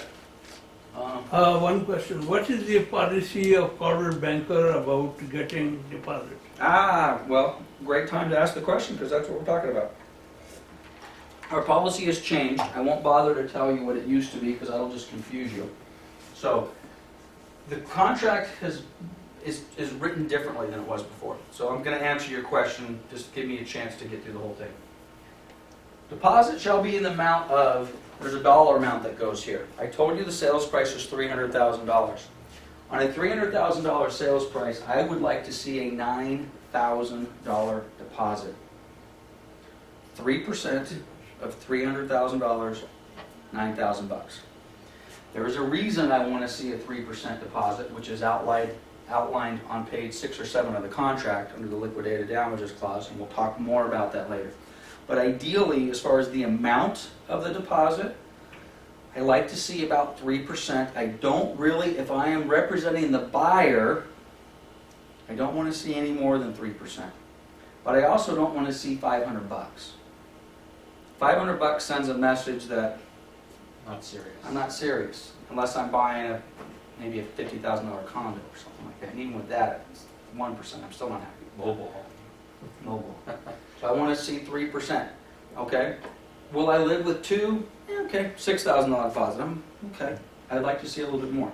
Now, I have another story, which you guys may have heard. I had a client. This was on approximately $1 million, $1.2 million property down in La Quinta. And what we should have done is a 3% deposit, and we should have had a deposit of about $33,000, $35,000. Okay? But my client wanted to show good faith. Let's give him $100,000. It's about a 10% deposit. Now, on the surface, that sounds like a good thing, right? Yeah, okay, well, heck, you want to put $100,000? Sure, let's do $100,000. Now, the reason that that wasn't a good thing, the reason that I did not represent my client very well in that instance is because of the following story. And I knew this in advance, and I should have said something. I know you want to show super good faith, but 3% is plenty. Let's put in $35,000. You don't need to put in $100,000. Oh, no, we're going to put $100,000. So this is what happened. We get ready. We're in escrow, and my buyer does an inspection. I don't want to. So we cancel. Now we are also within our right to cancel. We're within the contingency period, and we canceled for an appropriate reason within the appropriate contractual time. However, there was now $100,000 in escrow. In order for the buyer to get his $100,000 back, what has to happen? A cancellation instruction needs to be signed by who? Buyer and seller. Well, there was a window, height of exhilaration, depth of despair. There was a window of time where the seller was posturing, if you will. I'm not going to sign it. So my client's calling me, hey man, when am I going to get my $100,000 back? We canceled, it's within, he was right, within the contract, da da da da da. I'm like, yeah, I'm working on it, I'm trying to get the seller to sign the cancellation. Well, there was about 4 or 5 days where that conversation was happening regularly, and the only report I could give to my buyer was, they haven't signed it yet. And every day that went by, my buyer got more and more agitated. And the reality was, I did not represent, ultimately the seller signed it and they got the money back. But let's suppose for a minute that the seller didn't sign that. The only way for my seller, my buyer, to get the money back is to litigate that, which costs money. And instead of having about $35,000 at risk, he had $100,000 at risk. And the reality was, that was my fault. I should have said, check yourself. You don't need to put in that much money. Now, that's a lot of money. Now, most of us, even to me, that's not the normal deposit we're dealing with. Normally, we're talking a deposit $2,000 or $3,000, $6,000, $7,000. So maybe we're talking a couple, 3, 4. Oh shoot! They put down $7,000, and they really only need to put down 4. You know what? $3,000. It's still within small claim. But when you're doing those type of things, when I in effect kind of put $65,000 of my client's money at risk, frankly, because I was just being stupid, and I knew better. This was 8, 9 years ago. I knew better. I had plenty of experience with this. And quite honestly, you know what I wanted to do? I wanted to write an offer with a $100,000 deposit. Because look what the good faith is. Now, I'm going to change hats for a minute. If you are the listing agent instead of the buyer's agent, you want that deposit to be as big as you possibly can for all of the reasons that I just stated. Because, and I think that's what was going on in the transaction that I was just describing. I think the listing agent was probably like, you know, let's just let them stew on this for a little bit. We really got them. They had 100,000. Let's just give them the impression that we're not going to sign this thing. Maybe, who knows, maybe they'll call us back up and say, oh, okay, the inspection didn't go as bad as we thought, we'll take the property. I think we were having a little gamesmanship played with us. But that's the nice, when you are the listing agent and when you are the seller, you want to cement that buyer in. You want them in my case, over-committed into that transaction. So, there's a couple rules to get back to Muhammad's question. What's the office policy? Well, the general policy is get a deposit as close to 3% of the purchase price as you can. I'm going to talk about this next week, but I want to show you where that's coming from. On page 7 at the top, there's a paragraph 25 is liquidated damages. If the property is a dwelling with no more than 1 to 4, by the way, there's on the test, there's a lot of questions that relate to 1 to 4 units, 1 to 4 units. 1 to 4 units basically is kind of the description for non-high-end stuff from a financing perspective. Yeah, exactly. Anything above 5 units and above is commercial property. Financing is different. The rules are different. The transfer disclosure, for example, is exempt on 5 units and above. 1 to 4, it's not. So just remember, if you see questions 1 to 4, 1 to 4, that type of stuff is on the test. One of the units buyer intends to occupy, then the amount retained shall be no more than 3% of the purchase price. This is in the contract. So in other words, if the buyer backs out for no reason other than they just to change their mind, the most amount of money that the seller can get per the contract is 3%. So why would I put down 10%? Because I got to go to court, I got to go to a judge, I got to show them this, and the judge says, okay, great, give them the $65,000 back. But that costs money. Okay, so that's where that 3% comes from. Okay, going back to here. Okay, so we like 3%. Now, the very important sentence right here. Buyer, that's the important word. Buyer shall deliver deposit directly, second important word, to escrow holder by personal check, electronic funds, or other. Okay, a couple years ago this changed. Okay, it used to say agent shall deliver, or excuse me, buyer shall deliver funds to agent, and then agent shall deliver funds to escrow. So, if the question you were asking is what is the office policy when it comes to taking trust funds and deposit checks, the policy is let's follow item A of the contract. In other words, when you're writing the purchase agreement and you decide that you want a $9,000 deposit from the buyer, you say, okay, hold on to that, I don't want that check. In the old days, we used to get your checkbook out, write out a check for $9,000, maybe make it payable to Coldwell Banker Town and Country, maybe make it payable to escrow company. Now we don't do that. We say, you're going to have a $9,000 check, and you, buyer, you're going to do it, not me, are going to deliver the deposit directly from you to escrow, not via me to escrow. Okay? And you're going to do it by check or other funds. Now, why is that important? Okay. The Department of Real Estate, now the Bureau of Real Estate, the two highest ranking violations against a broker are the following. The first one is trust fund mishandling. Yeah. The second one is failure to supervise. And a lot of times the two are connected. You guys mishandled the trust funds, which means really I did it, and I didn't supervise you very well, because if I had, maybe you wouldn't have done it. Okay? So, this is the deal. If the buyer gives you a check, I don't even know if the book is up here. I should know that. Trust fund book, the trust fund book, trust fund book. There it is. I'm already scared. Turn off the video. Okay, here's our trust fund book. The reason I'm laughing is it says 2012 and it's scratched out, 2013 scratched out, 2014. So, this is the deal. What's the date today? The eighth. Okay, 4 days ago, well, you see, this is a problem already. We either received a check for $2,000 or we received a check for $21,000. I don't know because the comma is, it's either a comma, 2 comma 000, or it's the comma is a 1. It's so damn big. So at any rate, this agent received this money. It now has to be logged into the trust fund book.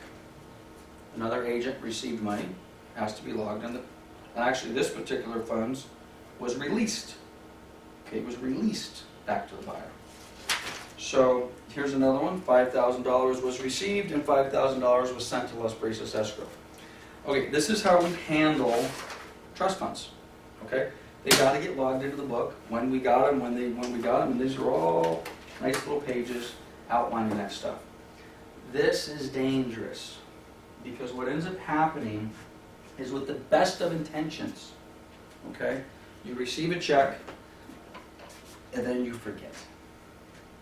You forget to log it into the book, or you only had it for a second. You literally went from here and you walked it in to Summers' office at escrow. Well, if that's what you did, it needed to go into the book, and what did you do with it? I immediately handed it over to escrow. All that stuff has to be logged. And if it's not logged, we are violating. Now, trust fund mishandling, by the way, does not mean that you stole the money. 95%, I bet 99% of all the people that have had a violation for trust fund mishandling didn't steal any money. They just didn't put it in the book properly. Mishandled it. They mishandled it, correct. So, the policy, which I think is really what you were asking, is we do not want to touch any of this money. And as a matter of fact, I'm going to talk to this agent, and I'm going to say, stop this. Stop this. I don't want the deposit. Tell the buyer to keep their checkbook in their purse. Okay? When we get the offer accepted, we are going to remind them that you are going to deliver the deposit to the escrow company. Okay? We don't have any book. Our hands are clean. When the Bureau of Real Estate comes into audit, all we do is we refer them to the contract. And they say, where's your trust log? And I say, I don't have one. What do you mean you don't have one? Because our policy is we do this. Now the reality is we do have one, and there are going to be some cases where maybe we need to do this. But I got to tell you, I'm just looking at this year to date. It looks like there's only maybe 20 entries in here. And I bet you had I talked to all of these agents, I bet I could have convinced all of them, no. Buy or take it. It's just safer that way. Safer that way. Okay. So, does that answer your question? No. Excellent. Okay. We don't do or. Okay? I'm not even going to explain or. Don't do or. We do a.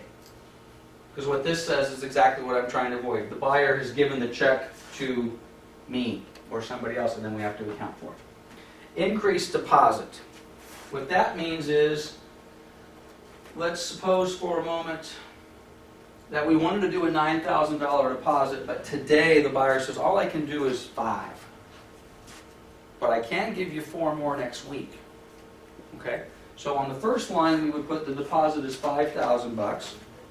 Under increased deposit, buyer shall deposit, not me, buyer shall deposit with escrow, an additional $4,000. And they're going to do that within 4 days of acceptance. So the total deposit is $9,000. But we're going to do 5 now, and we're going to do 4 later. That's, to be honest with you, that's pretty rarely used. You don't use that a lot, but you could. Okay? So that's increased deposit. Okay, now we get to the loans. Okay? The loans, the first loan, most of the financing that you guys are going to do in your career, we don't have 80-20s, first and second loans like we did years ago. For the most part, they're going to get a first trust deed with a certain amount of down payment. So the first loan, this is going to be the dollar amount. So we have a $300,000 contract price. Let's suppose they're going to put down 10%. $300,000 minus $30,000, 10%. They're going to get a loan amount for $270,000. So they would say $270,000. As a matter of fact, since we've got the form open, let's do this. Initial deposit, I'm going to leave several blanks here, but you'll get the idea. So $5,000 there, my increased deposit is going to be $4,000, right? And my loan amount, I'm going to put 10% down, so that's going to give me a $270,000 loan amount. The math is complete. Oops, did I do that right?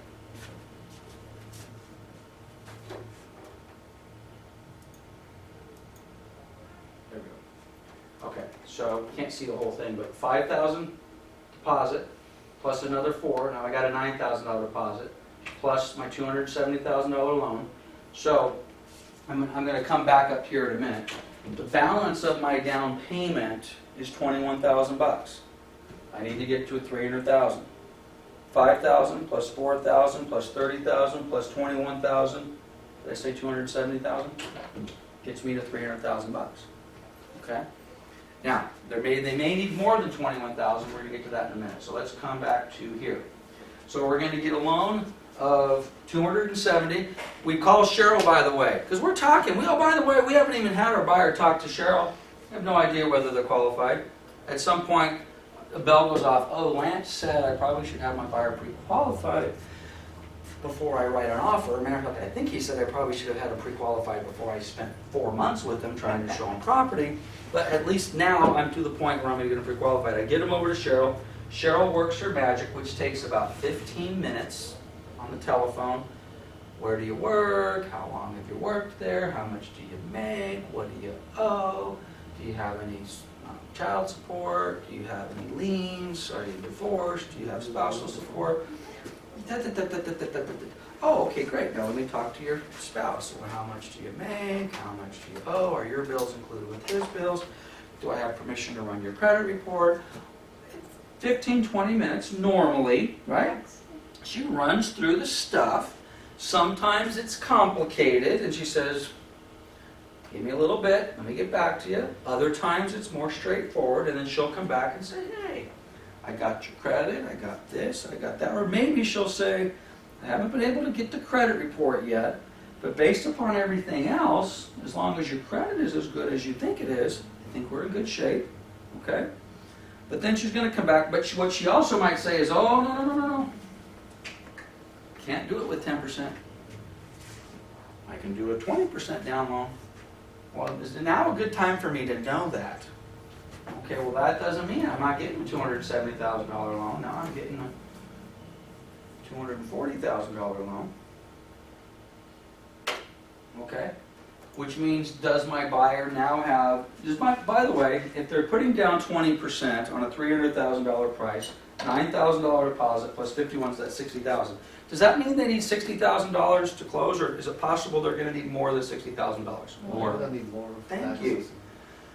Closing costs, escrow, title, loan fees, impounds, taxes, stuff. Okay, so you got to remember. But Cheryl says, hey, don't worry about it, Lance, because they've told me they actually have $120,000 liquid in the bank. They got plenty of down payment, plenty for cost, plenty for reserves. They're good. Okay. But that's important to know. Or sometimes you get this phone call.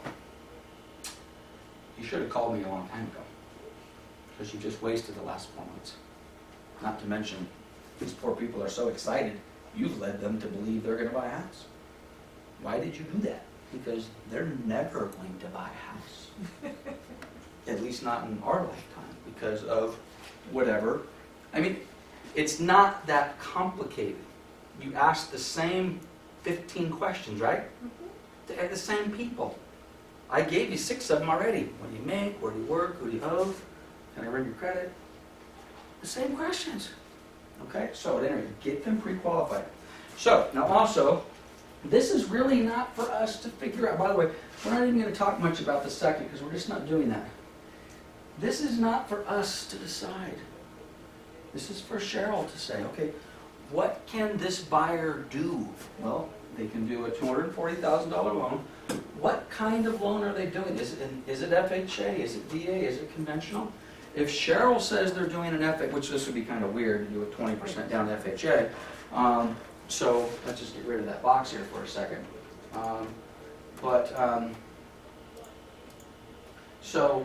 she's going to tell us. We don't guess. This is what? A contract. So it might not be a bad idea. One of the most important pieces of our transaction is the loan function. Okay? Behind the buyers and the sellers, above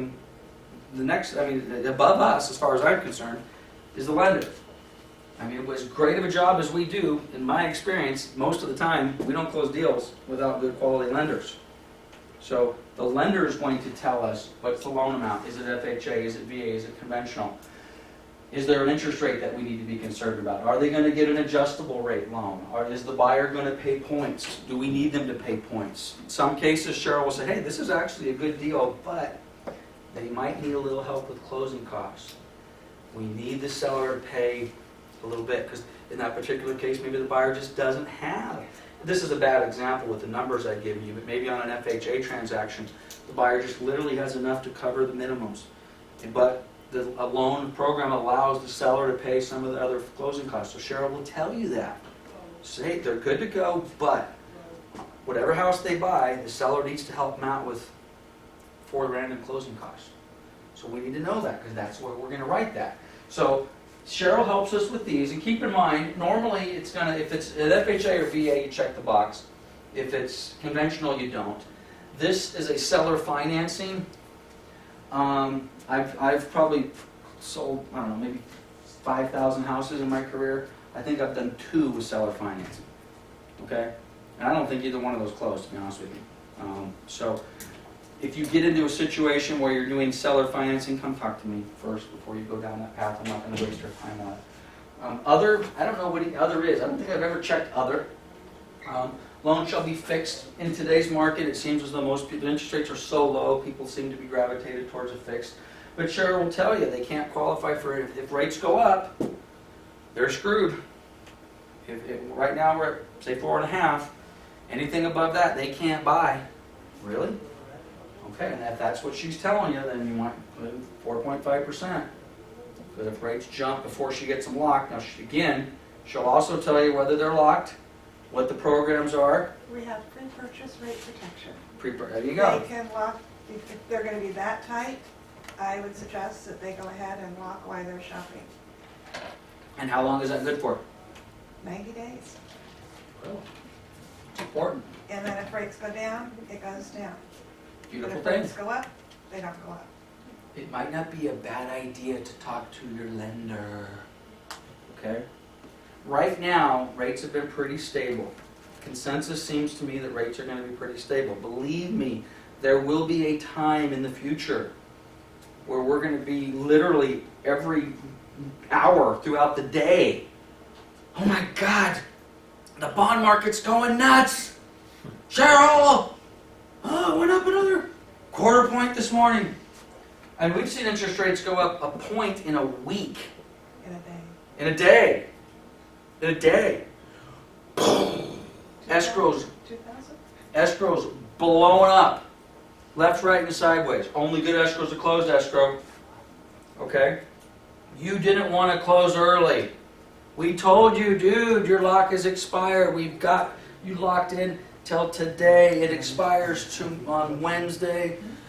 Let's close it. You didn't close it. Somebody blew up a bomb somewhere. The bond market explodes. Your lock is gone, and you now are up an extra point, and you can't qualify, or your buyer can't qualify anymore, and the deals are dead.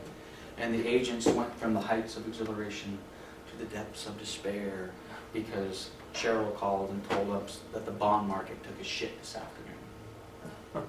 Oops. Right, and they've gone up. You could find your lender out from under the desk. Right, and what Cheryl's saying is correct. Interest rates went from 4.5 to 5.5 in a day. Oops. Now, if you've got the rate lock protection and all these other things, but I got to tell you, and I don't, not to poo-poo the program because it's a fantastic program, when things start to get more volatile and rates are doing this, the people at PHH are going to say, ooh, we're gonna modify that super rate lock program. Maybe we're only gonna extend it now maybe for 30 days, we're not gonna extend it for 90 days. Right? It could happen, but they Could never happen. probably won't. It's probably not gonna happen anytime soon because rates are pretty stable, but all this stuff is important. So, this loan stuff, you gotta talk to Cheryl. You gotta, if you don't like Cheryl, then you gotta talk to a professional. Okay? Not Joe's House of Loans. Okay? Joe's House of Loans may be great, but I prefer a company with a name. I prefer direct lenders over brokers. I prefer someone with a history as opposed to somebody who's new in town. Frankly, I prefer lenders with a little gray hair as opposed to teenagers. Sorry. Been there, done that. I got my license when I was 19. No, sorry. Actually, maybe I should say sorry. I don't know who I should apologize to. I'll apologize. At any rate, you want some, which by the way, along those lines, and don't, how old are you? 22? No, 3? no, 19? 27. 27. Old lady, for God's sakes. Okay, well, one thing to keep in mind. Okay, let's just do a quick little quiz. Who's been in the business longer? Matt? Let's just pretend for a moment you both got your license. Matt or Kelsey? Well, of course, Matt. He's lost more hair than she. Lost a little bit of hair, a little bit older. Thank you for noticing. He's got glasses on, he's experienced, he speaks well, he seems, not that you're not confident, because I've told you 1,000 times you're very confident, just kind of carries himself a little bit more mature. Therefore, you must have more experience than this young lady over here. I gotta tell you, in the real estate business, boy, there has never been a more false statement than that. Because there's a lot of people that are in their 40s, 50s, 60s, and older that just came out of the engineering field or were selling cars or doing financing or worked for UPS or were in the military. And they have zero experience. And then they've got this young lady over here who, you're 27. I mean, hell, when I was your age, I had 7 years under my belt. I mean, I've been doing this for 7 years. I guarantee you at age 27, I knew more than 99% of the 50-year-olds that have been in the business. So, you got to be careful with that. But, getting back to the lender, experience, experience, experience. So, get your people pre-qualified. All right, we are right on schedule, looking good. Okay, second loans, I'm going to spend 10 seconds on. It is highly unlikely you will be doing anything with a second loan in the near future or ever again. Okay? Cheryl, is there a... 80-10-10. There's an 80-10-10 available now? Really? Really? See, I learn stuff every day as well. Okay, so it's 2002 all over again. We're going to run it right back up. 80-10-10. I gotcha. Okay, explain an 80-10-10. 80% first trustee, 10% second trustee, 10% down payment. So in that case, forget what I just said. Cheryl's going to say, hey, these guys can do an 80-10-10. 80% first trustee, and this works. This would be an 80% of $300,000, $240,000. A 10% second, $30,000. Terms and conditions outlined. Interest rate's going to be a little higher. Okay, instead of 4.5 or probably 8. I don't know. Okay, higher. Just had it. Higher. 10% second, and then a 10% down payment. Now, the reason I said we're not going to see those anytime soon is that's one of the things that kind of blew our market up before. But we weren't really doing a lot of 80-10-10s, we were doing a lot of 80-20s. And 80-15 finance. About 100% financing and such. There's our sales manager. Hey!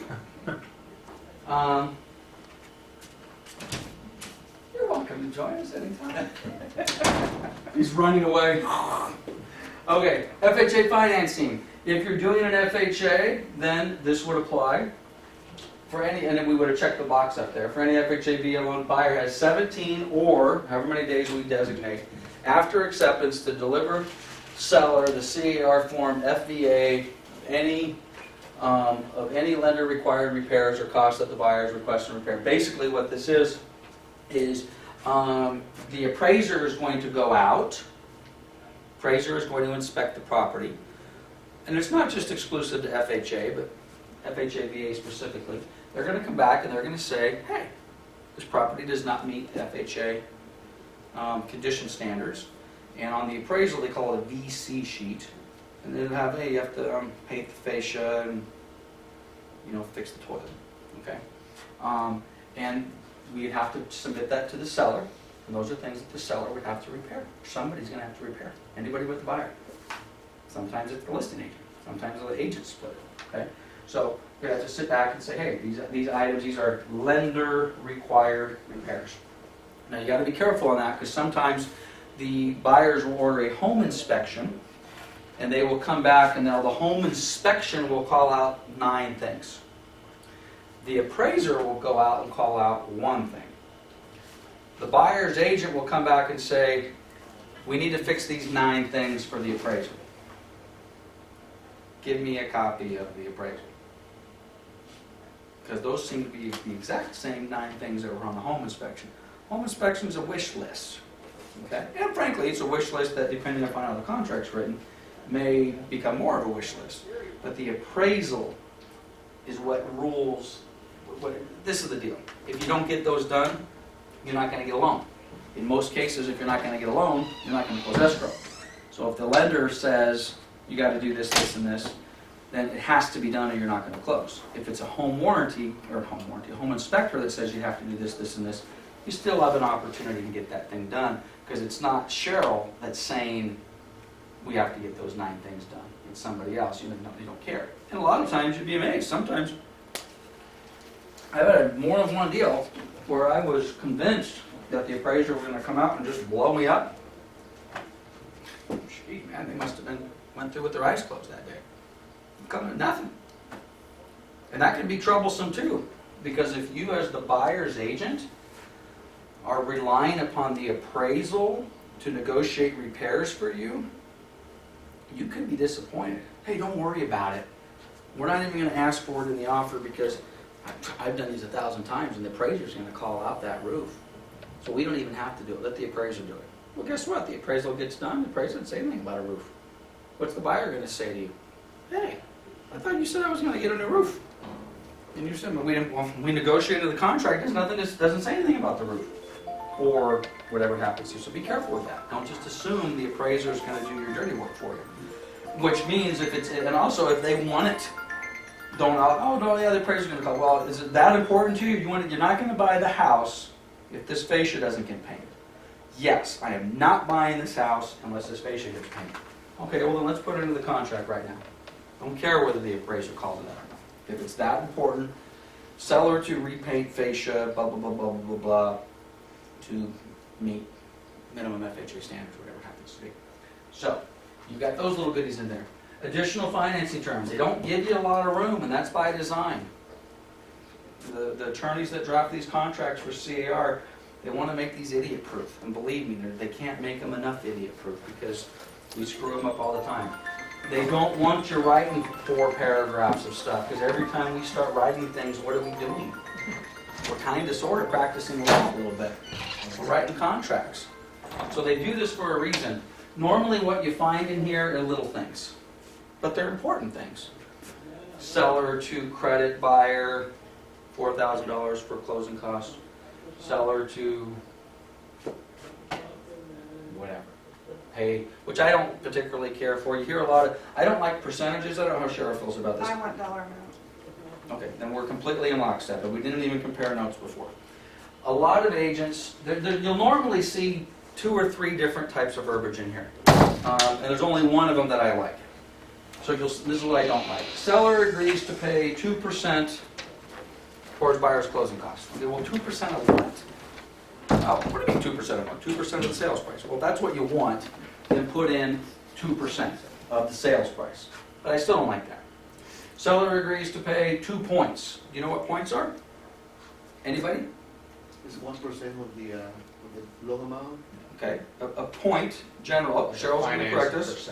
No, point is by the interest rate now. Okay, Yeah, but the cost of the point is 1% of the loan amount. One Okay. point is 1% of the loan amount. 1% okay, so 2 points, in this particular case, if the seller's paying 2 points, the seller's paying $4,800. Right? 2% of 2,400 or 240,000 bucks. We could just put that as, Okay. seller to pay X amount of dollars. Which is why I like it better, because points, percentage, this, that, or the other, but you also have to be precise. So let's use our example. Cheryl says we need about 4,800 bucks. Okay, so we put the number in. Seller agrees to pay $4,800 to be applied towards buyer's loan fees, period. Clear? That's what she asked for, right? Okay, now we get ready to close escrow. Cheryl produces a document into escrow, and the loan fees are not 4,800 bucks. The loan fees are $3,900.75. Less, right? Now, you would think she's a hero. But you just screwed up my deal. And you know why you screwed up my deal? Because the way we wrote the contract is the seller is to pay $4,800 of buyer's loan fees. Closing costs and prepays. Okay, why didn't we do that? We said loan fees. She said it's going to be about $4,800. Matter of fact, she even gave us a good faith that said $4,800. Well, guess what? She sharpened the pencil and she saved us $800. Comes in at $4,000. So when we get ready to close, how much money is the seller paying now towards the buyer's costs? $4,800 or $4,000? 4,800. Well, the way we wrote it, Yeah. they're paying $4,000. Oh. Now, who feels like they just got screwed out of $800? No, the seller just gained the buyer. The buyer feels they just got. Wait a minute, that was supposed to get $4,800. Well, yeah, but the loan fees were only $4,000. So that way we wrote the contract, we only said, and again, it sounds like we're splitting hairs, but this is what happens. This is what happens in this business. So you said seller to pay $4,800 towards buyer's loan fees, period. The loan fees were $4,000, we only have to pay $4,000. Well, what about the $8,000? What about the $8,000? The seller keeps the $8,000. Right? Now, if Cheryl had said, hey, when you write, which is why you have to talk to this lady, not only when you get the buyer pre-qualified, but through the process and before you write. And by talking to her on the Monday after you wrote the offer on Saturday is too late, assuming you got your contract accepted. Now, what Cheryl said a second ago was, we're going to reword it. Seller to pay $4,800 towards buyer's loan fees, closing costs, prepaids, title, escrow, including but not limited to all of the above. Bottom line, seller, you're going to pay $4,800 to the seller no matter what.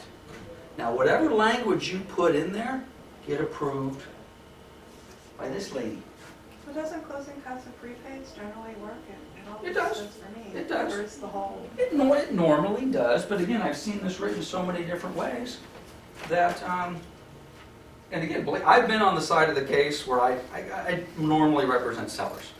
I cannot tell you how many times, I mean hundreds of times, where the buyer asked for something, what they actually needed was less than that. The seller, Fannie Mae, in most of these cases the banks, said, well, they asked for this, it wasn't that much money, we're not paying it. And the buyer's agent doesn't get it.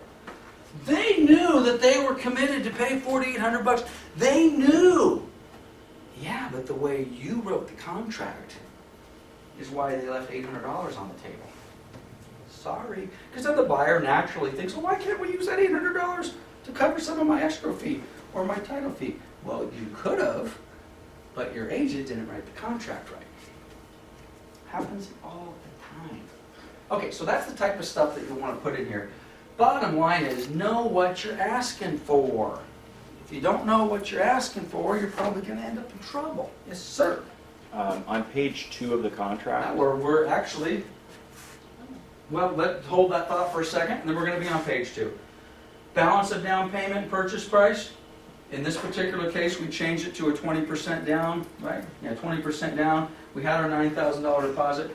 It's $51,000 is the balance of the down payment. Didn't it used to say? the new contract says there's additional fees. Yeah, not to include closing costs and stuff too? The old one didn't. Well, this is the old one. Right, that's what I'm saying. It I doesn't. took it out? The new one says it. Okay, well, What's the date on that contract? no, this is new. I closed right off of wind farms. All right. It's weird. Then the old one said it. Why would they take that out? But at any rate, we mentioned this earlier. There's gonna be closing costs. There's gonna be an escrow fee. It's something. So your buyer needs to and I gotta tell you, countless times, Mike can tell you this, you're getting ready to close, they're all excited. Hey, escrow's gonna call you and they're gonna tell you how much money you need to wire in and we're gonna close on Friday. Then you get a phone call 20 minutes later, Lance! Escrow said I needed to wire $26,700. I only have $23,000. What is this extra $3,700? What? You didn't know? You had some closing costs. You never know what? Now again, good agents and good lenders, that will never surprise them because early in the transaction, they've got a good faith given to them by the lender that says, your down payment is X, your costs are going to be Y, we've asked the seller to pay a little bit, but you still have to pay a little bit too. Okay? So this should never be a surprise. Whenever I have a buyer, and again, this has happened countless times, and again, I'm normally on the listing side, agent calls and, oh, the buyer doesn't have enough money to close escrow, and they got surprised. And I'm like, you know what? Shame on you. Shame on you, listing or buyer's agent. They should never be surprised. Okay, then we got our total purchase price, buyer's and seller's initial at the bottom. We're now on page 2. Take it away, Michael. Well, just scroll down to where we've got the cost breakout. Yep. And we are going to finish this today, so we're going to need another half hour to clear through the rest of Okay, this. but just keep scrolling down below D. Farther and farther and farther? Yeah. Yep. Down there, D7. D7. This is where I've been putting seller to pay, buyer's recurring and non-recurring closing costs not to exceed, and put a dollar amount in there. What she gives you, she gives you 3,800, use that number, and then if it comes in at 36 or 37, 35, it's no big deal. But that's where, because this is truly a seller's cost, and the other side is finance costs, which, I don't know, that's the way I'm doing the contract now. But Mike used beautiful language there, and it's the appropriate language. Seller shall pay $4,800 to be applied towards buyer's recurring and non-recurring closing costs. Okay, recurring closing costs, let's do the non-recurring first, they're easier.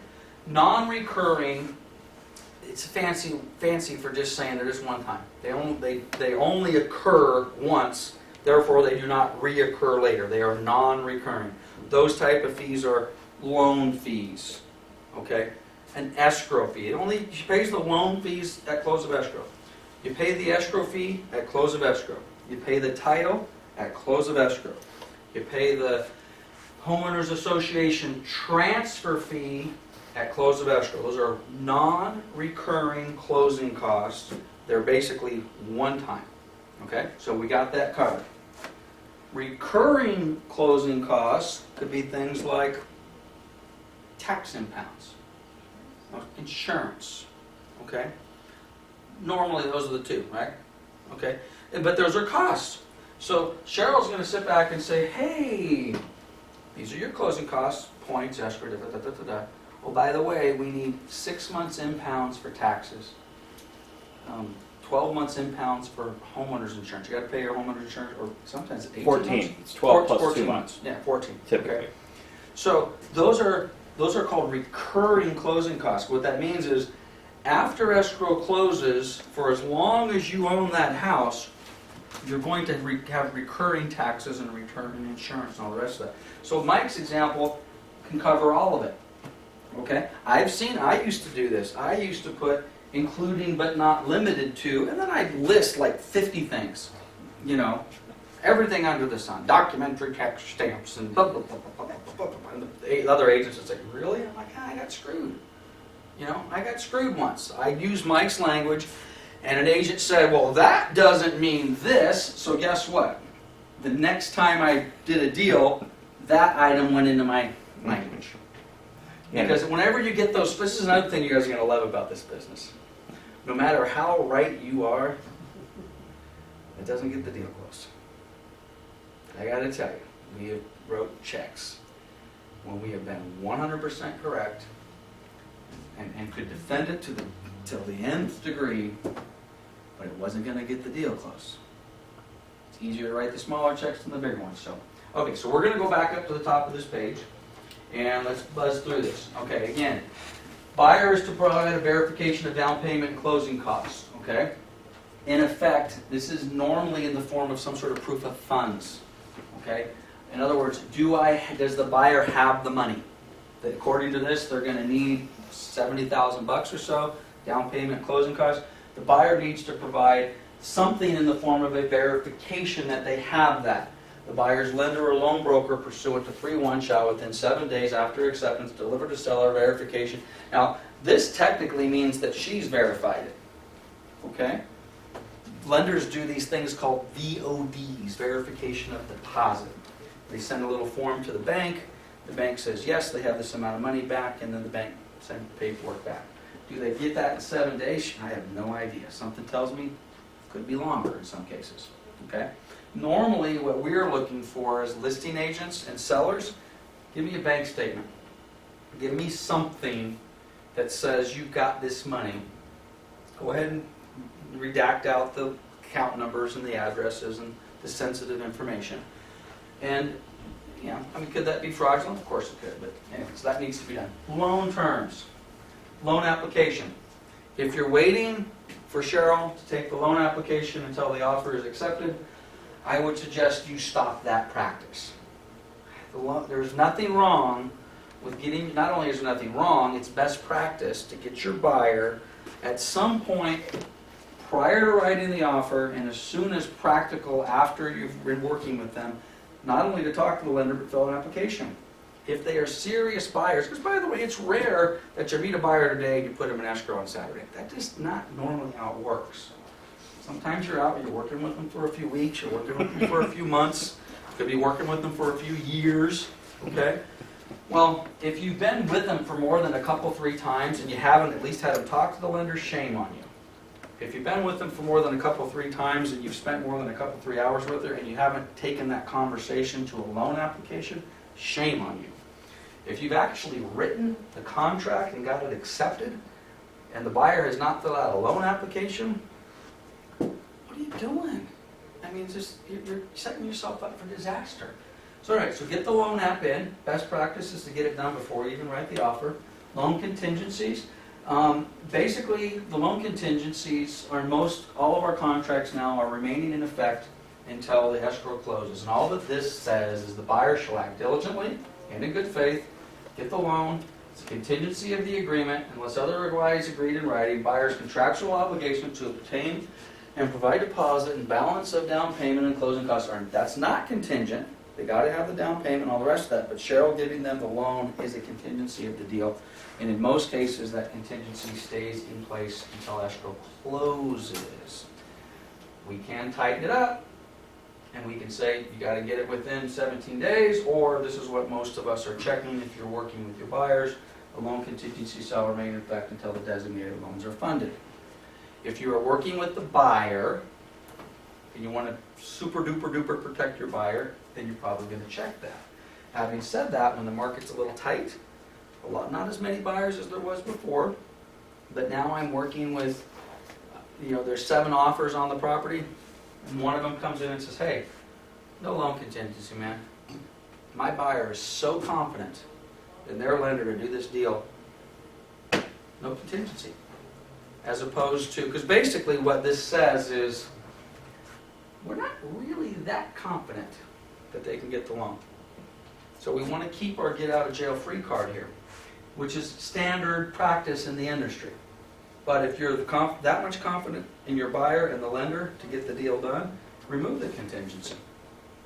But you better have your buyer understand what that means. Because if you remove the contingency and they can't get the deal done, their $9,000 deposit's at risk. Okay? No loan contingency. Again, sometimes you get that. You certainly would get that on an all-cash deal, which, by the way, on the new contract, this stuff is going to be on page 1 above the contract, which is going to be nice.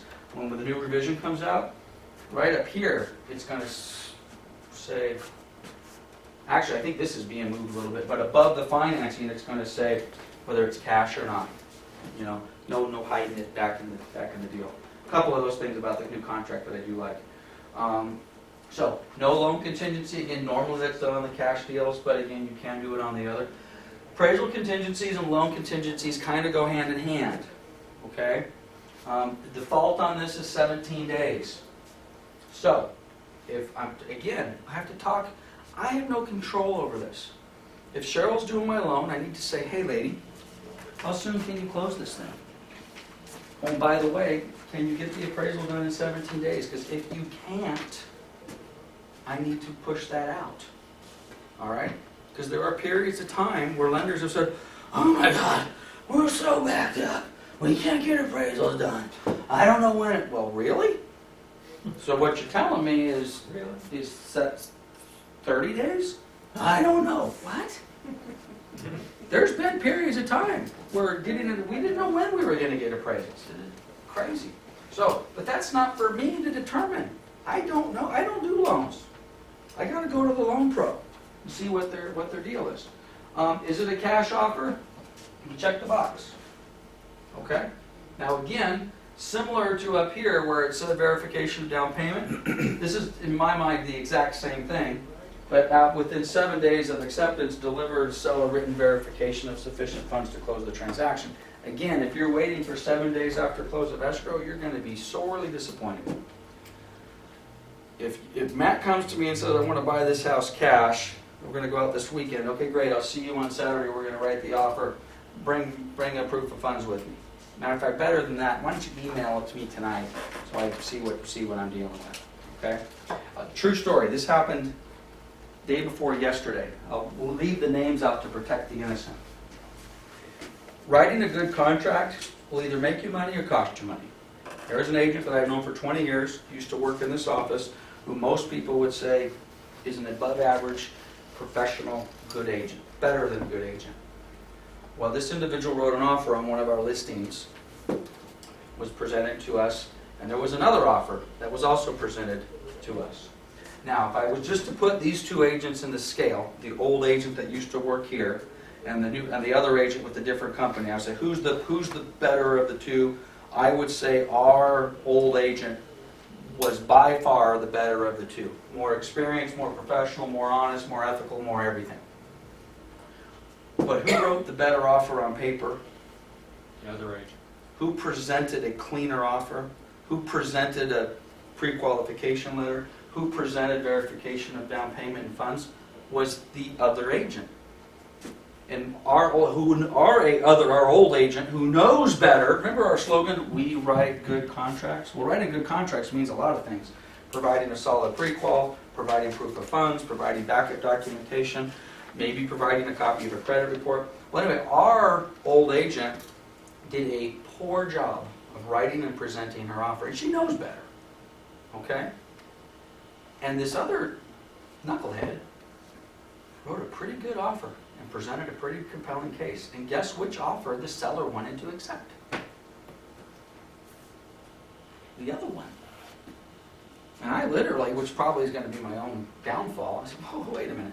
I know this lady didn't do it right, but she's a better agent. Offers were exactly the same. Okay? But ultimately Drew got a chance to talk to her. I don't exactly know how much he beat her up, but if it was me, I would have said, you know better than this. And this is a $300,000 house. This is this house. It's a $300,000 house on a 3% commission. It's a $9,000 paycheck that this agent, frankly, to be honest with you, if it wouldn't have been for me, would have lost that check. Because she wrote a crappy offer, and she didn't give us a pre-qual, and she didn't give us proof of funds. And she knows better. So, and then write clean offers. There's a reason some agents close more deals than others. Okay, we did the appraisal contingency, cash offer, you check the box if it's cash. Buyer stated financing. This is important. Basically what this says, if the buyer says in the contract they're going to do a 20% conventional loan, 20% down payment, 80% loan, then the seller is relying upon them doing a 20% down payment, 80% loan. In other words, don't switch to an FHA loan in the process. Because the seller may say, if I knew you were going to do that, I would have accepted another offer. Why? The net is exactly the same. Yeah, I understand, but I feel better. I feel better with you putting 20% down as opposed to you putting 3% down borrowing it from Grandma James. Okay? So, buyer stated seller has relied upon what you've told them, and you can cancel the deal for that. It's a term of the contract. I have fought with agents over this all the time. The same price, the seller's the same net. Okay, you again needed which is why I wish this damn thing said contract. You know, no. Agent, I understand exactly what you're saying. But the contract said you were getting a loan for $240,000 and putting $60,000 down. Not that you were getting a loan for $290,000 and putting $9,000 down doing an FHA deal. And we have relied upon your representation. And guess what?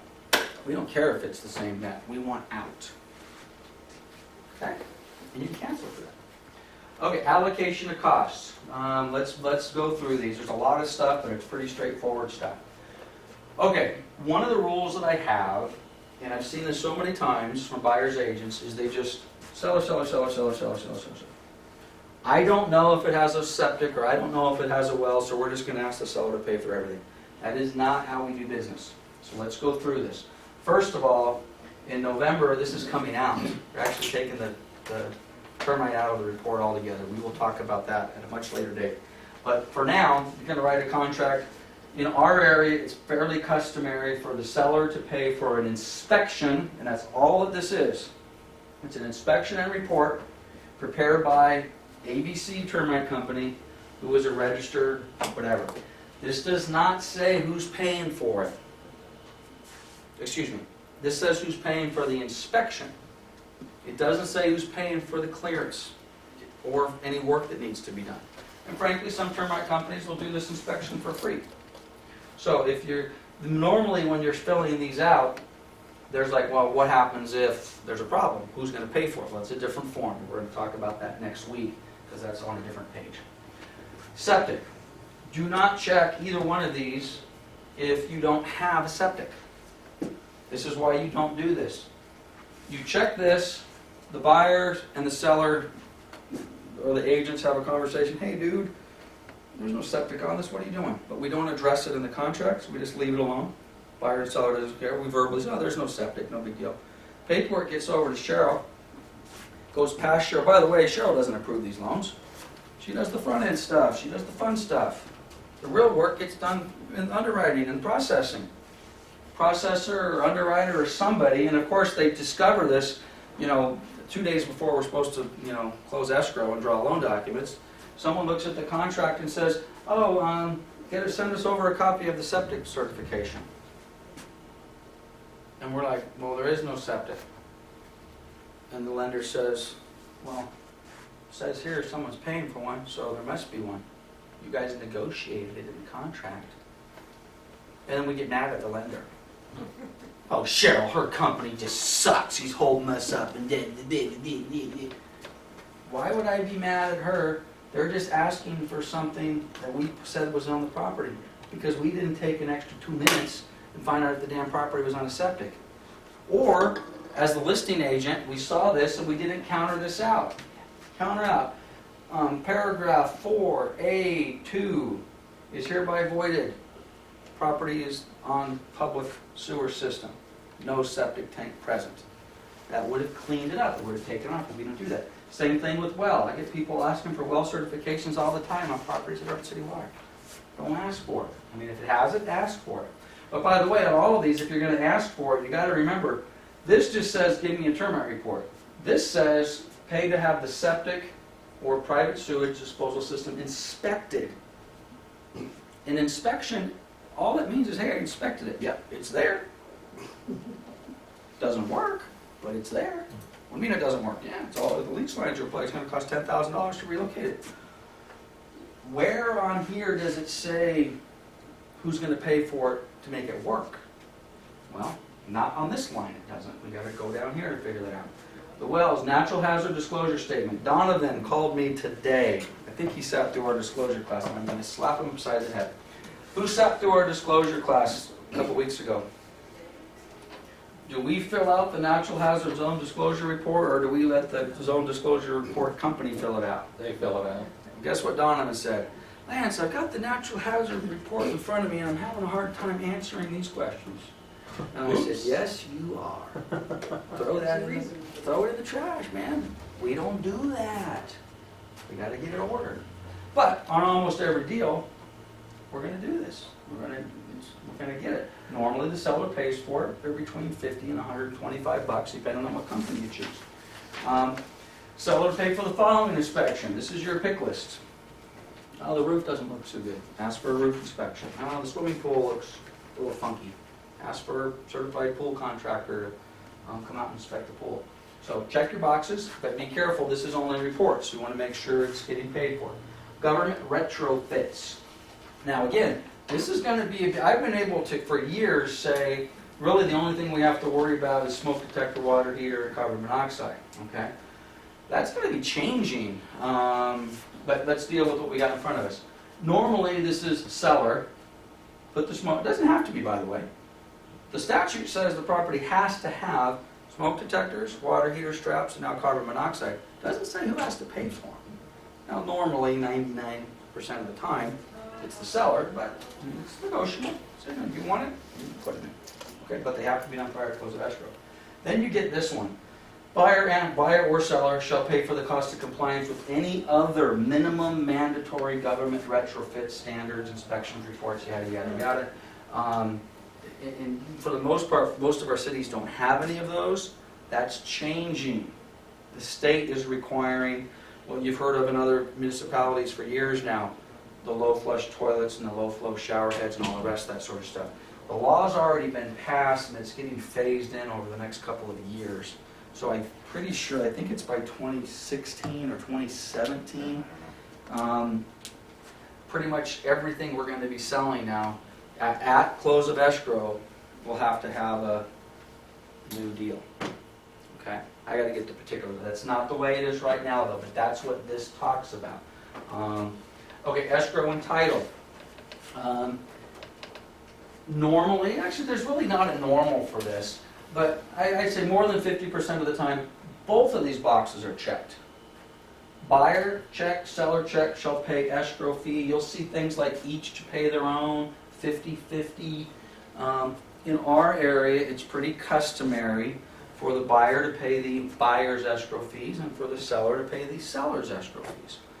Now, using the example we used earlier when we were asking for about $4,800, this would be one of those fees that we could say, hey, let's use some of that $4,800 to cover the buyer's portion of these fees. And in which particular case, you could even put it, seller. Seller shall pay all escrow fees. The $4,800 that we asked for earlier shall include buyer's escrow fees. I don't normally see that, but you could put that in there just to make sure that we're trying to get that covered. Who's the escrow holder going to be? Okay, this is where we get to arm wrestle. Everybody wants to pick their services. We have Town and Country Escrow. I love using Town and Country Escrow, to be blunt, because I own the company and it helps pay the rent. Okay? These are the type of things that the priority for everybody in this room should be to use a professional escrow company. First and foremost. I'm thinking that also goes in line with a company that will represent your client well. Okay, so if our escrow company fits that bill, then at least they fit the minimum. Okay? They're professional, they're going to treat your client well. However, you never want to lose a deal over this. So if you write it and say, hey, let's try to use Summer or Town and Country Escrow, great. If you're being countered out, no, you're going to use my escrow company. If they are a professional escrow company that will represent the clients well, then you're going to use them. Now, and to be honest with you, most of them fit that category. Most escrow companies do a good job. Having said that, you do this business a while, you will have a bad experience. And you will, Sally at Sally's Escrow. I remember her. Now all of a sudden you're in a negotiation and it says Sally at Sally's Escrow. No way. Anybody but. You don't have to use mine. We're not going to use yours, but we ain't using Sally. Let's flip a coin. Okay, let's put a name in a hat, but we're not using that. That's representing your client well. Okay? One of the nice things about whoever you do escrow with is it's nice to have a relationship with your escrow officer. You're new in the business, you won't understand how important that is, but you've done business for a while and you're accustomed to using Sally at Sally's Escrow, and she's your girl and she's great, and she picks up your phone and you have her home number and you have her cell number and she calls you and you're like, wow, this is great. And then you do business with Jim at Jim's Escrow. They don't pick up their phone, you can't get a hold of them, they literally see your caller ID, they ignore you, and then you'll know, wow, I didn't realize how great Sally was. So, at any rate, we don't lose deals over escrows, and to the degree that you can support our in-house, we love that, but we're not going to push it much more than that. Which, by the way, normally what you're going to see in here is the name of an escrow company, or common practice for the most part is seller's choice.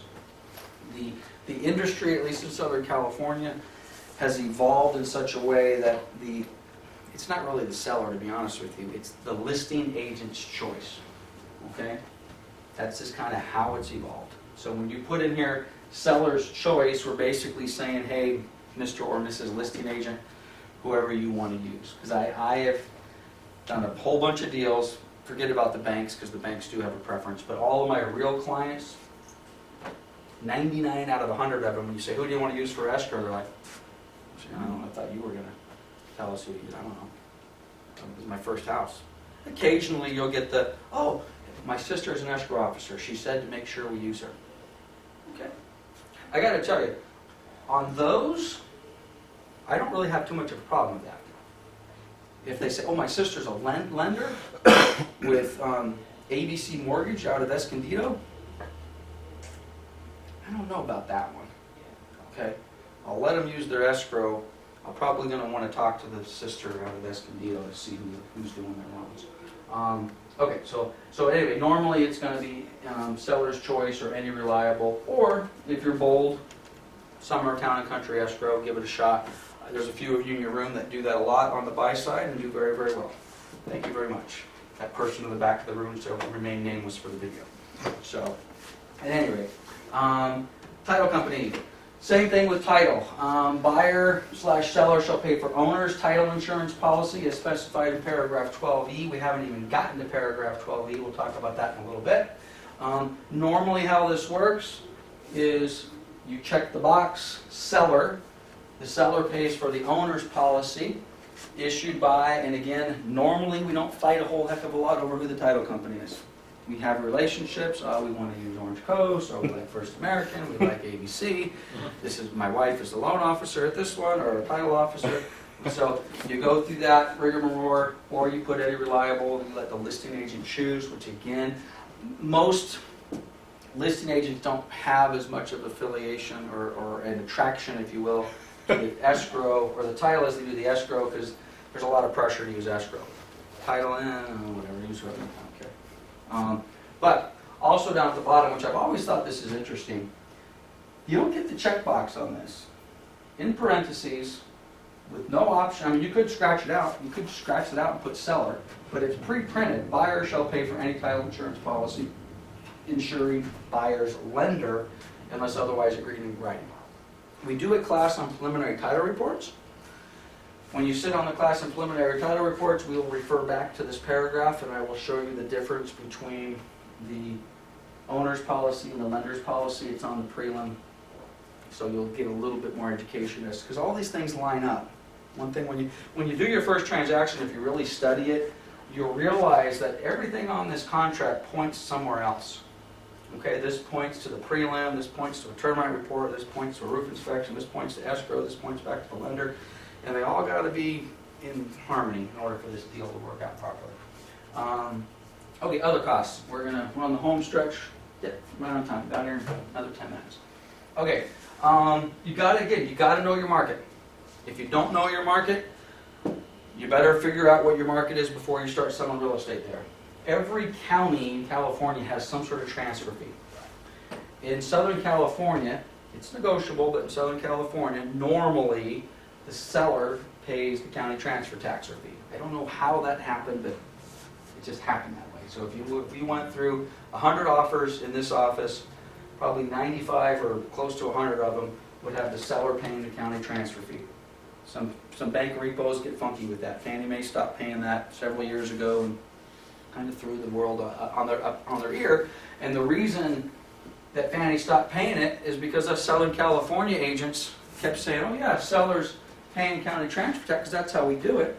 Well, you know, Fannie Mae sells foreclosures in places other than Southern California. Like, well, we're not paying it in Northern California. We're not paying it in Texas. So somebody sat down and said, why are we paying it in Southern California? So somebody did the math really quick and said, this is costing us millions of dollars in transfer tax fees in Southern California. So that one day someone wrote a memo and they stopped paying it. Us agents in Southern California thought, what's Fannie Mae? What the hell do they think they're doing? And they're saying the same thing about us. Southern California, what are they doing? Why are we charging them? Why are we paying for this? We don't pay it for anywhere else. So it's totally negotiable. Riverside County's transfer tax is $1.10 for every $1,000 of the purchase price. So we do a class on net sheets. What's our purchase price? 300 grand. $1.10 times 300. It's $100.10 per every $1,000 of the purchase price. So it'd be 300 times $1.10.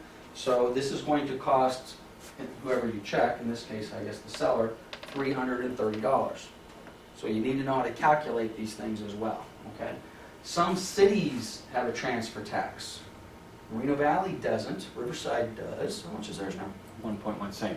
1.1. Mirrors. I don't know what LA's is. LA's is So it's like 4.4. San Bernardino has one. Sam 2 something. But the city of LA, I think, is the highest in the state. 4.4, I think. Yeah. So get this. You sell a property in the city of LA. Obviously, that's the county of LA. The LA County, I think, is $1.10, but the city transfer tax is $4 and something. So now you're at $5.50 or whatever per thousand. That can be some real scratch. Okay, talking some expenses there. But you got to know, especially if you're asking someone to pay for it. You know. And again, check. Well, wait a minute. Don't check if there's not a homeowners association, don't check the box.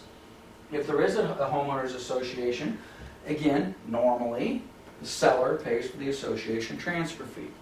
If you're the listing agent, it's probably not a bad idea to find out what that is, and what are the requirements, how does it get paid, does it have to be paid in advance? Same thing with the transfer document. Document preparation and the transfer fee are two different things. Transfer fee is money that's just charged a transfer fee, normally that goes to the management company, and that's part of their management contract. But then they also charge document prep fees. They can be a couple $100, they can be $500. Some associations in Orange County, I've heard they're $2,000 to do doc prep fees. Which means what? You know, on ours, we used to have copies of them, and it would take some time. You get them prepared, you put them in an envelope, and we charge $150 to do that. Now, most, including us, the associations we manage, the escrow company calls, go to our website. What do you mean? Go to our website. Lakeview Southern Homeowners Association, CC&R's bylaws, click on them, they download them. Use their paper, their effort, their time. We don't even have to do it. We charge them $300 for it. Okay, you need to know what those fees are. Is there a private transfer fee? These are very uncommon, very rare in Southern California, but a private transfer fee you would need to know. Private transfer fees are transfer fees that are built into a deed. So let's say I built the subdivision and Kelsey and Matt bought a house in there. When you bought the house, in the deed it said, whenever you guys sell the house, Transfer fee. there is a fee that's triggered that gets paid back to me. How cool is that? Okay? And sometimes it's a lot. Now who pays that? Buyer or seller. A lot of sellers don't even know that they have a transfer fee in there. They bought the house 10 years ago. I didn't The know. seller has to pay. Well, it's negotiable, but it's a pain in the butt is what it is. Matter of fact, the California Association of Realtors is trying to get those banned. But it ain't. They're there. Very rare though. Probably not going to, which is why you don't just check. All right? Home warranty. Again, normally the sellers pay the cost. Home warranties are anywhere from $295 to $550 these days. So you put in the dollar amount. Let's say it's $550 for a 1-year home warranty issued by ABC Home Warranty Company with the following coverages. I want the air conditioner, I want the pool, I want the negotiate it. Not a bad idea. And we're almost done. Mike's suggestion was as good as any. I normally don't do what Mike said as far as the closing costs. I normally do put them on page 1 under additional financing terms, but there's absolutely nothing wrong with putting it right here. Seller shall pay $4,800 for buyer's closing costs, recurring, non-recurring, da, da, da, da. Or this is where you would put the funky stuff. Seller to pay for roof inspection, home inspection, survey, properties on a hillside, we don't know where the lot lines are, have the pool replastered, whatever it happens to be. Or up there it says pay for a termite inspection. Down here it could say seller to pay for the cost of a termite clearance, including all work required, whatever it happens to be. Okay, so right on time. I've done this enough that I know it takes about 2.5 hours to do it. It took about 2.5 hours to do it. So the reason it takes 2.5 hours to go through the first 2 pages and about 2 hours to go through the remaining 6 is these are the deal killers. Okay, and these are the one, not that the next 6 pages aren't important, these are the deal killers, and these are also the ones that will find you reaching into your pocket and giving away your commission checks. If you don't get this stuff filled out right, and every little thing I talked about, including the stupid date explanation at the very top, including making sure you know what the buyer's middle initial is, including the closing date, every single one of those have cost me money at one point or another. Every time I tell a story, it's normally because it cost me or my client money. Or, quite honestly, I got to snicker at the agent on the other side because it cost them money. So with that in mind, though, I'm going to close this class with the following. And again, we write good contracts. Part of writing good contracts is knowing when the person on the other side of the agreement has written a bad contract. Okay? I find myself as a listing agent most of the time. Quite honestly, when you guys all sit down with me, either whether you've already done it or whether we do it at a later date, we talk about your business plan, I will encourage you to be a primary listing agent more so than working with buyers. I believe that is a better business plan for you long term. To be honest with you, our new sales manager, Mike, will actually give you a different philosophy. He prefers working with buyers more so than working with sellers, but I'm primarily work with sellers, which means I don't normally write a lot of buyers' contracts, but it means I get to see a lot of buyers' contracts written by other agents. So with that in mind, I know what I'm doing. When I see that Matt, let's just pretend for a moment Matt works at the ABC company, and he has written an offer that is bad. But maybe it's bad in a way that's actually to the advantage of my seller. Okay? I'll give you an example. Again, real example. I'll give you 100, I'll just give you one. Matt writes a contract that says, try my mouse is going. Matt writes a contract that says, buyer's paying for the escrow fees and buyer's paying for the title fees. That is not normal. Okay? But what that just did is it saved my seller on a $300,000 sales price. It saved my seller probably $2,500, maybe a little bit more. Okay? So, this is the deal. I like to talk to the agents. I don't want to undermine my seller's negotiation ability, but first of all, I want to size Matt up. And if I think he did that on purpose, because of the way he's written his offer, he's strong, and he's told me, hey, we're going to do everything we can. We know you've got multiple offers, and we're going to pay all the costs. And then I see he did that, then I'm going to think he made a conscious decision to do that. About a year ago, you almost have to do right. that. Well, let's suppose you and I have been talking, and you've been giving me the indication that this buyer is tight, and this is tight, and blah, blah, blah.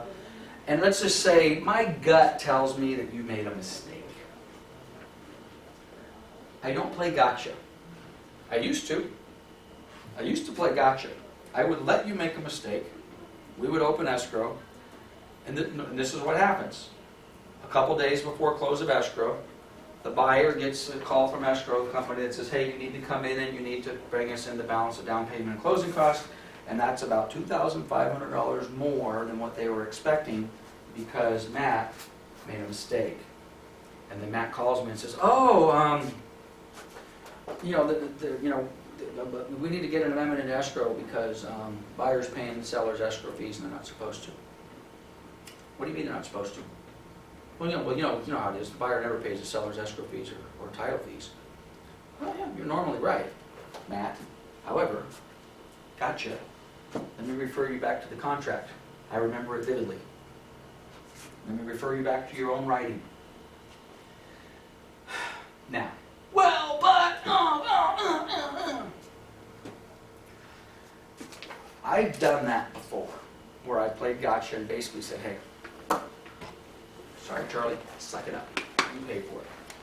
I just saved my seller $2,500. Sorry. I've got a little different philosophy on this now because prior to close of escrow, I end up with nothing but trouble. I end up with nothing but sometimes I end up with a dead deal, right? Because that wasn't suspected. So now I will go to my colleague and I will say, is this really what you meant? Okay. So I go through it. And I'll go through that before I present it to the seller. And it's not just that, I'll go through the whole thing. $200,000 or $300,000 price, 20% down. And I'll talk about close of escrow date. Did you really want to close the Friday before Memorial Day? Is that really what you meant? Did you realize that we have Memorial Day? And we'll go through, or you put our close of escrow date on a Sunday. When do we really want to close? Are we going to close the Friday before? Or are we going to close the Monday after? And I'll go through it, and then I'll frankly point out the areas that I think he might have made a mistake. Okay? Now, some of you might say, wait a minute, I think you're not doing your seller a service. Well, okay, I'm with you. But after he fixes his mistakes, then I'll go back to my seller and I say, okay, this is what we got. I think we're working with a mental midget here. All right? He wrote this offer. It's really poorly written. I made some corrections for him. To be honest with you, Mr. Seller, the way he wrote it would have put about $2,500 more in your pocket, but corrected what he wants, so we did this, and the other thing. Whether we accept this offer or not, I just need you to know I'm going to earn my money on this one because I'm going to have to keep an eye on him the whole way through because he didn't write his offer very good, yada, yada, yada, yada, yada. So be careful with that. I have agents, I think it happened last week before, an agent sent me an offer and they were kind of mocking it. Ha ha, look what they did. And I'm like, you're going into escrow with them, right? You're celebrating the fact that the agent wrote a crappy offer and that it's to the, I guess, well, even the down payment. Again, I'll go back to the deposit, you know. I get a little leery when I see a $300,000 price with a $100,000 deposit. Now we can celebrate that, but then I go back to the agent and I say, did you ask them if they really meant that? Did they really mean to put a $100,000 deposit? Because if they're not going to put it into escrow, you got a problem right to begin with. Oh, I thought that was going to be the down payment. Deposit was only $500. Well, deal with it in advance. So, playing gotcha doesn't work so well. Okay. Doesn't do much to generate goodwill with It other doesn't. agents either. And you know what? Like you always say. And you know what? That's probably, if there's, this is a relationship business, okay? There's a lot of agents out there that I probably have all sorts of reasons to be upset with and curse them and say bad things about them. But the bottom line is, hey, it's a relationship business. It doesn't do any good to burn bridges. It doesn't do good to talk bad about other agents. I mean, occasionally we get frustrated and we, kick and scream. But yeah, and the longer you stay in this business, and you never know. You never know. I mean, Dan, you and I go into escrow today, and it's terrible. It's awful, and I hate you. Well, 10 years from now, I may need to do business with you again. And, I may not even want to, but you've got the house that my client wants. I got to go through you. Maintaining those relationships is so important. Yep. Okay, guys. Peace.